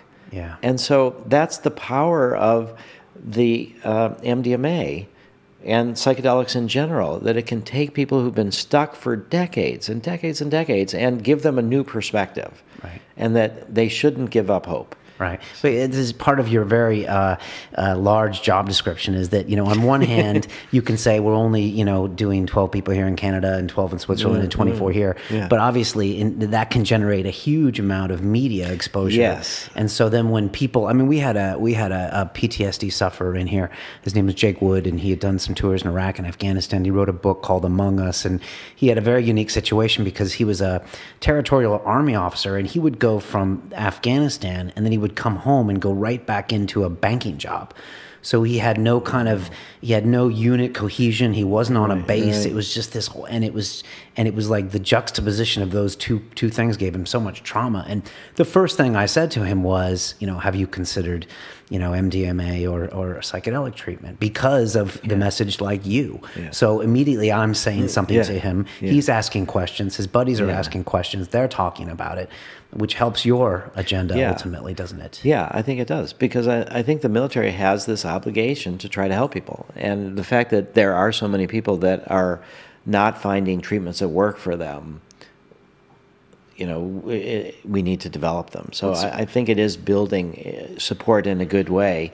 And I think the problem is the case that most of people trying to find MDMA will not get pure MDMA. They will get some adulterated other substance, right, or a little bit of MDMA mixed with caffeine, or who knows what the different things are. But you know, they're not likely to find what they're looking for. And so I'm hoping that will, first off, the thought that here's somebody with, you know, stuck from Vietnam can change, and that people are trying to seek their own treatments. Right. You know, we'll expedite it, and that's what I told Jim Fadiman, that, okay, you know, I think that we don't need to explain that. I mean, it was clear that he heard about our research, and that's what motivated him. Bob Walker, that's what motivated him to seek the treatment. Right. Well, what's your biggest challenge in the next 12 months? Is it as simple as funding or not? Well, I would say that probably yes, because what we've done is with regulatory agencies around the world. So let's talk now about here in England. So that we, because I thought Kickstarter, when I thought about this latest thing in Cardiff, I got Kickstarter. But I don't even know how that works, or if it's legal or what. Well, Kickstarter doesn't do clinical research, but Indiegogo does. Right. They don't do medical trials, right? Kickstarter doesn't, right? But Indiegogo does, right? Yeah, and we just did one that ended in December. Okay. And raised over $40,000 for MDMA PTSD research, focused on the veterans. Okay. So, and we're going to do another one September, October. So there's going to be a book coming out about our work with veterans. And it's written by Tom Schroeder, who was the editor of the Sunday magazine of the Washington Post. Okay. And so this is going to be published by Penguin Press, which is a large media conglomerate, and they're going to be putting major advertising into this book. And it tells the story of 3 different people. One of them is one of the vets in our study. The other is Michael Mithofer, who's our chief psychiatrist, and then the other is me. Woven into the story of the psychedelic research from the early days to where we're at now, and interviews with Roland Griffiths, who does some of the work at Johns Hopkins with psilocybin. Okay. So this is going to be a major book, and we are going to do another Indiegogo campaign. So I think that from a regulatory point of view, we can get permission for the research. I mean, that was blocked for decades and decades, but now we can do that. We have a certain number of therapists that we feel are sufficiently trained. So for this study at Cardiff University that MAPS and Beckley Foundation would like to start, we have half the money. So that the therapists, we can train them, the regulatory approvals we can obtain, but it is primarily a financial limitation. Okay. You know, we've specifically tried to do this where it's only through donations too. As opposed to like investments of some kind. It's difficult to think of how to do investments because the drugs are off patent. Right. But there is a program where the European Medicines Agency, and this is where we get into the competition that we talked about, it's called data exclusivity. So that if you're the first to make a medicine out of a drug that has no patent protection, in order to encourage the pharmaceutical industry to do this, you are the only one that can use your data for 5 years in the U.S. or 10 years here through the European Medicines Agency. Okay. Somebody else can replicate the data, so it's not the same as a patent. Okay. And that data could have value. That data could have value because then you get the permission to market it. Okay. So what we're thinking about more than investors is the idea of creating a sustainable nonprofit. Okay. So that if MAPS makes MDMA into a medicine or Hefter makes psilocybin into a medicine, then there is this period of data exclusivity where unless somebody else wants to do the research, which we would welcome if they did, because it just helps in the integration in society, and we're through nonprofits, our main goal is social transformation and healing, not amassing resources. But it is difficult to be constantly asking people for money. Everybody I meet, I'm constantly thinking, are they going to be a donor? Right. Or do they know a donor? Or, you know, and it changes your relationships with people. Very capitalistic in a way. I'm constantly like on the prowl for money. But, you know, I at least I've realized that that there's a fair exchange in the sense that people have money, are looking for meaning and purpose, and trying to help the world. So it's not just I'm asking for something, but I'm offering something, which is the opportunity to be part of this movement. Yeah, and this is historic. I mean, in 50 years Yeah. from now, we won't be doing this anymore. There is a certain Yeah. point in time where this Yeah. is happening. You Yes. could even argue it's not going to happen even in 10 years from now. So this is... Yeah. So people, really find a lot of meaning in this. So I think the main limitations in this study in England right now are financial, and I think we've addressed a lot of the methodological issues. Now that we understand how to deal with the double blind, that was the biggest issue for me before these last 5 years. Okay. Was trying to figure out, actually the last 10 years. We started our study in 2004 in the United States, and we started a previous one in Spain in 2000 with Jose Carlos Busso. That was the world's first MDMA PTSD study, Okay. and then that was shut down for political reasons in 2002, and we didn't have the power to reopen it. Okay. So we basically resolved the scientific methodological questions that we need to resolve to do the phase 3 studies.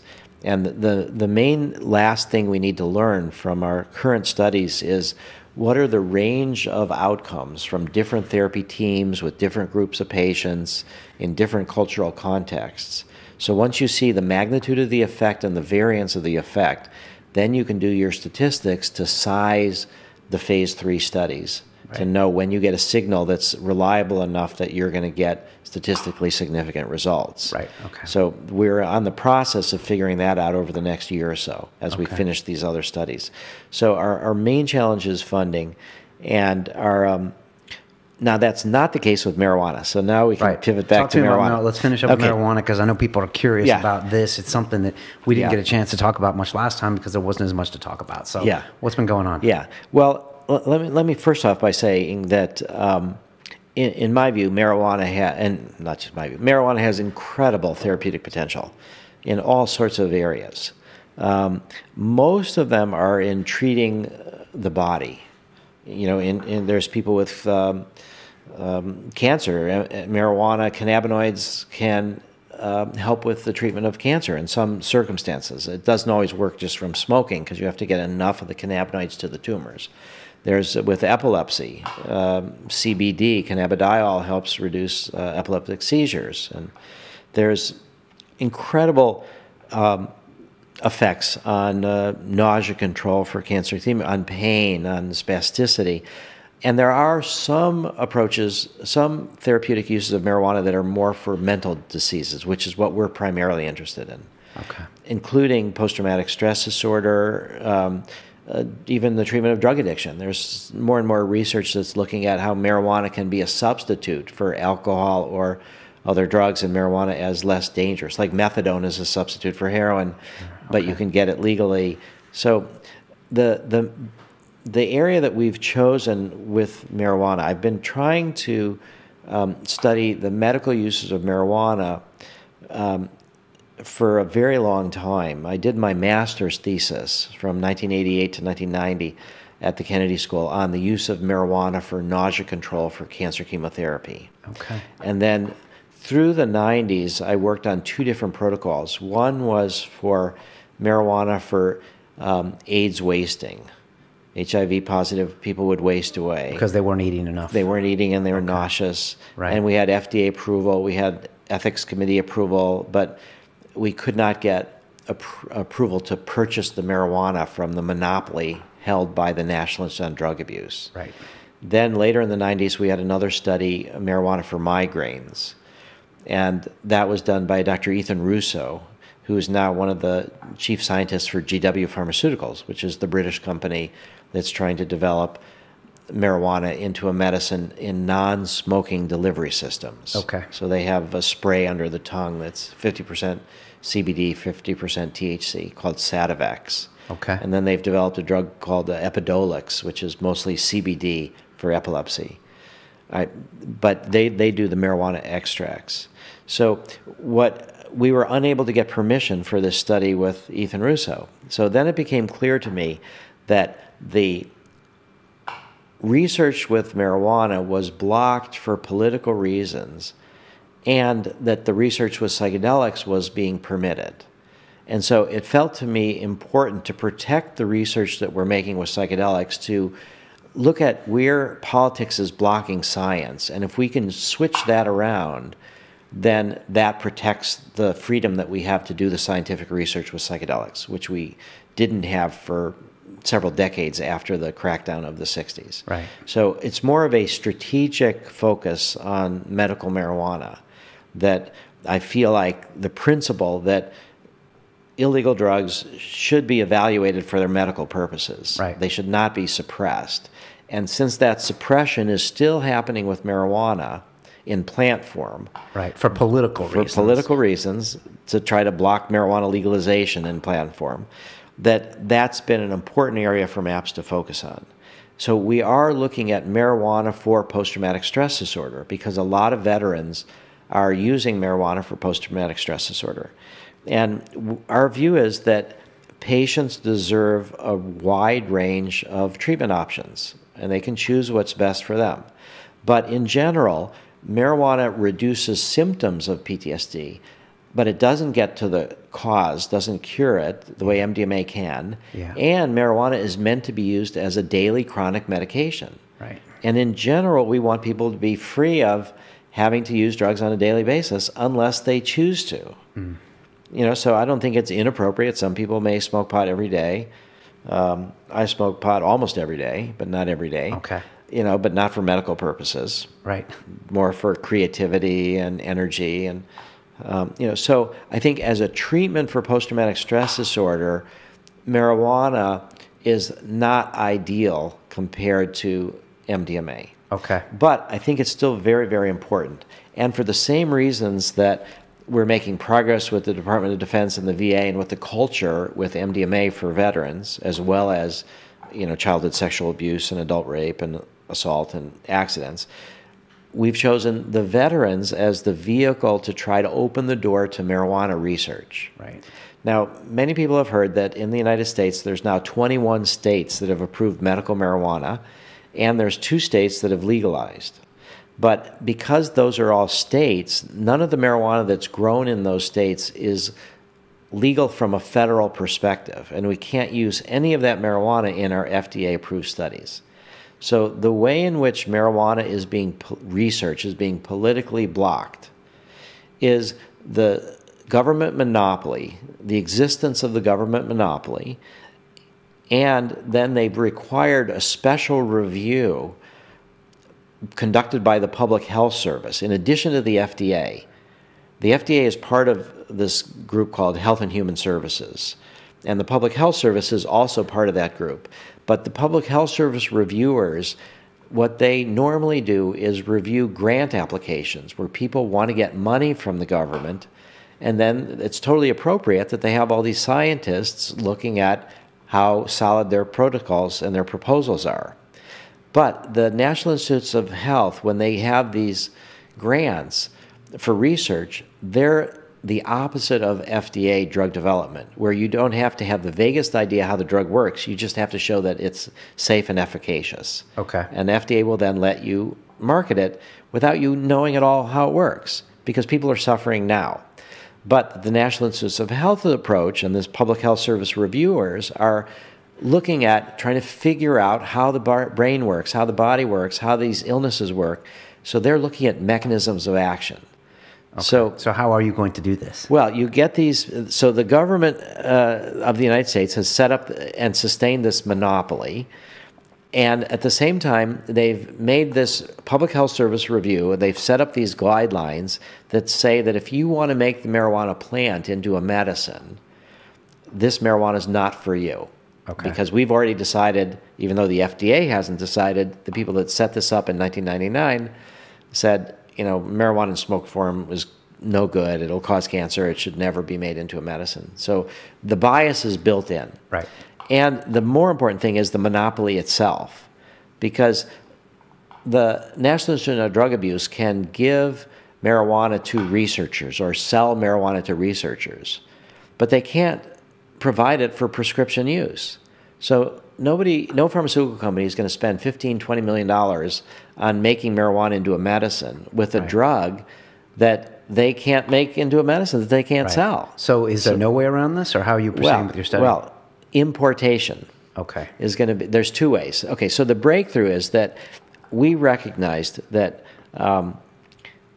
that the crisis of the veterans, the fact that many veterans use marijuana, and that we have expertise in PTSD, we decided we would start a study with marijuana for PTSD.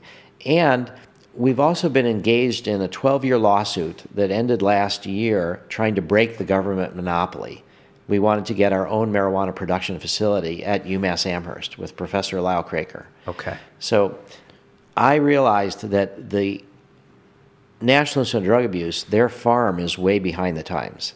So in 1998 or so is when GW Pharmaceuticals started in England. And they were aware that CBD has powerful therapeutic effects, not just THC. And so Sativex... CBD is a synthetic version of... No. Oh, CBD no. is cannabidiol. Okay. It's one of the main natural cannabinoids in marijuana. Okay. But it's mostly been bred out because it doesn't get you high. Okay. It has anti-pain properties, anti-anxiety properties, anti-epilepsy properties, but it doesn't get you high. And so that's why most growers have bred out the CBD and just produced higher and higher THC. Okay. GW Pharmaceuticals recognized that CBD has medical value, and that's what they focused their product on over 15 years ago. Okay. Right. So the National Institute on Drug Abuse, though, they're not really trying to develop marijuana into a medicine. They're trying to develop, grow marijuana to give to researchers who will show what's bad with marijuana to sustain prohibition. Okay. So you're going to import some of this for your study? Well, eventually. Okay. We can't quite yet import it. So I just want to explain to people that are listening, like, what's the bottom line? How are you going to proceed with the study? Well, we've been able to overcome the resistance. Over 3.5 years ago, the FDA approved our protocol. And then the Public Health Service rejected it. And they looked at it from a basic science review perspective. They rejected the protocol. Okay. Then we went to the University of Arizona at Phoenix, their ethics committee, where we're going to do the study. And we said, here's all the reasons the Public Health Service rejected our protocol. And here's our responses, why we think they're wrong, and every single thing that they said, and why the FDA said, yes, we can do the study. And then the Public Health, the Institutional Review Board, approved the protocol as we designed it and rejected what the Public Health Service said. Okay. So then we resubmitted it to the Public Health Service. Now, meanwhile, 3 years ago, NIDA claimed that they could provide the marijuana we need for the study, because we're going to look at what does CBD do to help with PTSD, as well as what marijuana with THC does. So we were told in writing by NIDA that they had the marijuana that they could provide for the study. And a year ago, that's why we lost the lawsuit after 12 years to set up our own farm, because NIDA and the DEA told the judge, we've got all the marijuana these people need, we don't need another supplier. Okay. And the judge rejected our appeal. Okay. All right. So what the big breakthrough that happened in March was that we finally obtained permission from the Public Health Service to do this study in veterans. Because, again, we had FDA approval. We had the Institutional Review Board had rejected the Public Health Service critiques and approved it. We had the veterans on our side, and we had 21 medical marijuana states and 2 states for legalization. So how could they justify blocking research? It just became so untenable. So what happened was March 16th, we got the word, yes, the study is approved. Okay. And that was New York Times. That was broadcast everywhere. That was our major breakthrough. Congratulations. But there's always a but. What we just found out last Friday, NIDA has admitted that they don't have the marijuana we need. Okay. So they said we had the marijuana we need when the lawsuit was going on, right, to help us lose the lawsuit. Okay. Now they claim that they don't have the marijuana with CBD, okay, but that they can grow it. And then 2 Fridays ago, the DEA filed notice with the International Narcotic Control Board, which monitors international drug control treaties, that the quota for how much marijuana was going to be grown in the United States in 2014 would be increased over 30 times. Okay. Now NIDA is committed to growing massive amounts of marijuana for researchers with all different amounts of CBD and whatever we need. They say they can provide it. But they still want to keep the monopoly because that will still block us from doing these phase 3 studies. Okay, so they're not going to let you use your marijuana source in Amherst, but they are going to grow you the marijuana with the CBD in it. You have to wait for them to do that. Another 6 months or so. Okay. So and the law that was passed in 1970, the Controlled Substances Act, that provided for the licensing of producers for Schedule I drugs, says that there has to be a continuous and uninterrupted supply. Okay. So now we have an interrupted supply of over 6 months. All right, so we're willing to do this. So in 6 months, we have to raise $950,000 to do this study. It's a 2 to 3 year study. Right. It will show, I believe, that it works, that marijuana helps reduce the symptoms. It helps people who have PTSD not have nightmares. It helps them focus more on the here and now than on the past, and it gives a little antidepressant mood for most people. Some people, as we all know, get nervous from marijuana. Right. And they get panic. So there will be some people that marijuana will not work for. Right, okay. And they will drop out of the study. So what we're willing to do, because we're in the phase 2 study, is start with the night of marijuana. But in 2-3 years from now, when that study is done, we don't want to use night of marijuana for the phase 3 study. Right. So that's where importation comes in. Okay. So that the government of Canada has now licensed numerous large-scale for-profit medical marijuana producers. I just toured a facility that cost $10 million just for the production facility north of Vancouver that can produce marijuana for 5,000 patients. And the company that's doing that is going to start another $10 million facility. And there's all of these now spreading through Canada. Okay. The Ministry of Health in Israel has licensed multiple for-profit producers. The Czech Republic is moving towards medical marijuana. So this is what you're going to use for phase 3? Phase 3, you think? We're going to import, yes. Okay. But what has to happen is that these producers have to grow medical-grade marijuana that's called GMP, Good Manufacturing Practices, that has to be accepted by FDA as medical grade for use in clinical trials. And so far, nobody has done that. Okay. And the GW Pharmaceuticals have refused to sell us their marijuana because they don't want their marijuana product, which is the extract under the tongue, to have to compete with smoked marijuana. So GW Pharmaceuticals has taken the view that smoked marijuana is bad and marijuana legalization is bad. Right, okay. Because it's not so good for their products. Now, the producers in Israel and Canada, soon to be the Czech Republic, Uruguay has just legalized marijuana. They're talking about getting into production as well. Okay. They see their big market as not just patients, but for legalization. Right, okay. All right, so they want to open up a door with the U.S. market. And so one of these Canadian companies has offered to pay for a research facility at UMass Amherst if we can get a license. So this is massively complicated. It's still not over yet. I think we just got a little bit of a peek into what it's like to be Rick Doblin.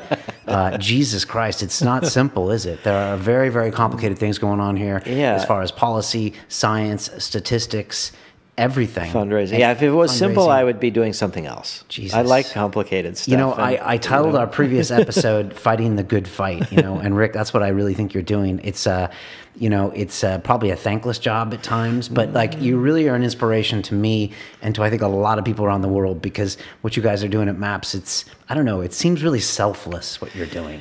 Well, in some ways it is, but it's, we all live in this world and we all want to make a better world. And also I'd say that the one thing that has really made it easier for me to do is being a parent. Okay. Because I've just had I've got 3 kids. My wife and I have 3 kids. Our first one, 19, almost 18, and 15. Okay. And so the first one has just gone off to college, and the second one is just graduating high school. And so it's happened in the blink of an eye. And so for me, it used to be when you're young and impatient, you think like a 5-year plan is like way too long for anything. Right. But now seeing that these kids are 19 years old, my oldest, and where did the time go? So a 20-year plan is not so intimidating anymore. Okay. So if it's going to take us till 2021 to make MDMA into a medicine, and then probably another 10 or 15 years before there's psychedelic clinics set up all over the world where people can access these drugs, and then the consciousness change happens, and then we have religious freedom, and then we have end of prohibition, and then we have billions of people that have access to, you know, psychedelic inspiration if they want, and then we have a more peaceful world. Plan, a 100-year plan, right? Yeah, but you're okay with that? I'm okay with that. Right. I've become okay with that through seeing how fast time goes as a parent. If your gravestone, God forbid, says, "Here lies Rick Doblin, the man who legalized MDMA," or, you know, that is quite a life's accomplishment. Oh, yeah, that would be fantastic. Every time I hear like a news piece about you guys, I just feel like celebrating. I just feel like, yay, you know, I just feel like I'm just a constant cheerleader for everything you guys are doing. Just because, Brian, we appreciate it too. And it just doesn't seem like there's a lot of other people that are sticking their necks out doing the hard work. You know, I know there's help everywhere, but you guys are really at the forefront of doing this stuff. So we're big fans of what you guys do.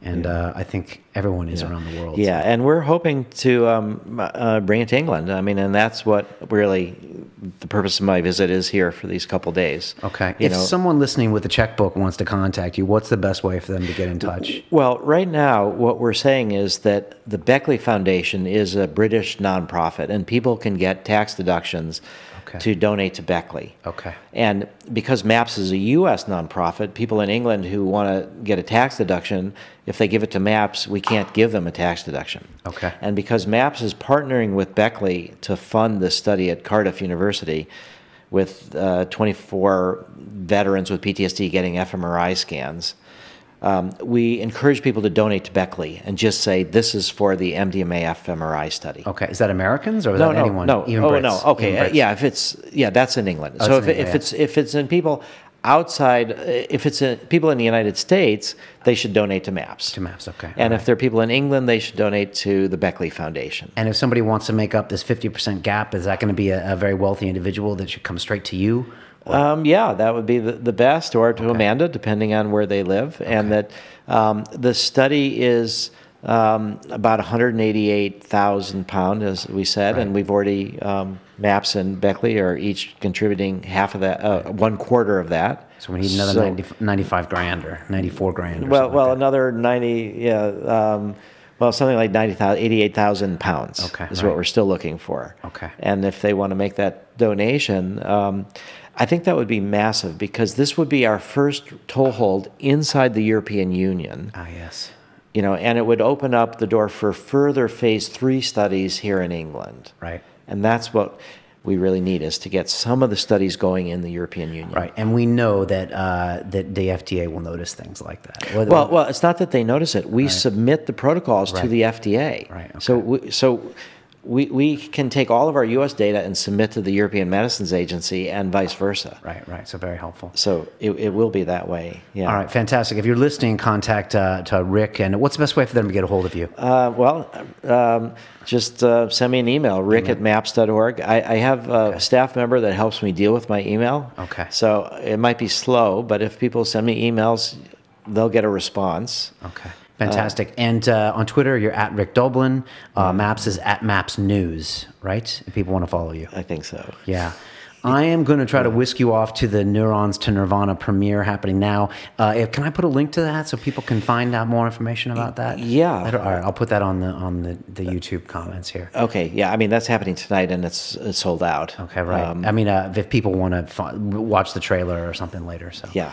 I'll give them. Yeah, and you could put a link to the Beckley Foundation too, for how people from England might want to do it, and we also have groups, for our MDMA studies in Israel. If there were Israelis listening, they could donate directly to the hospital there, Bir Yaakov Mental Health Center, and get an Israeli tax deduction. Okay.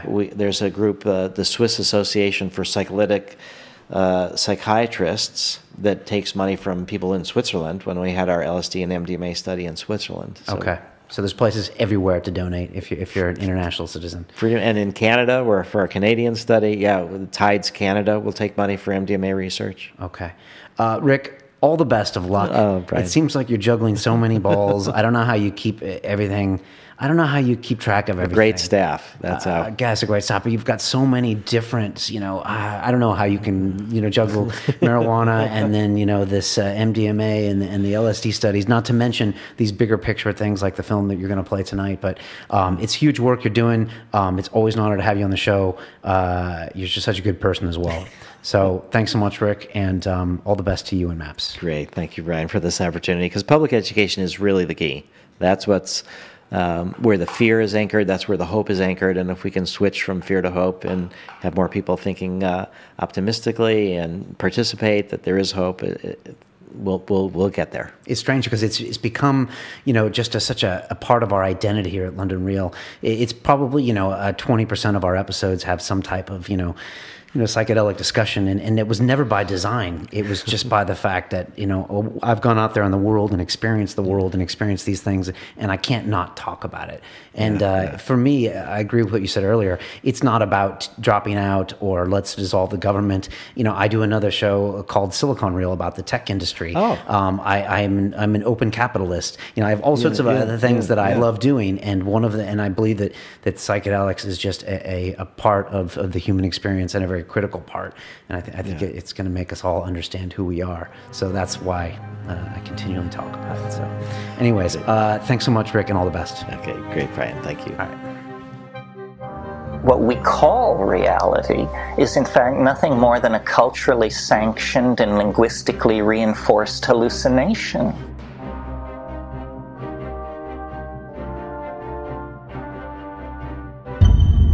On London Real, we like to push the envelope on psychedelics.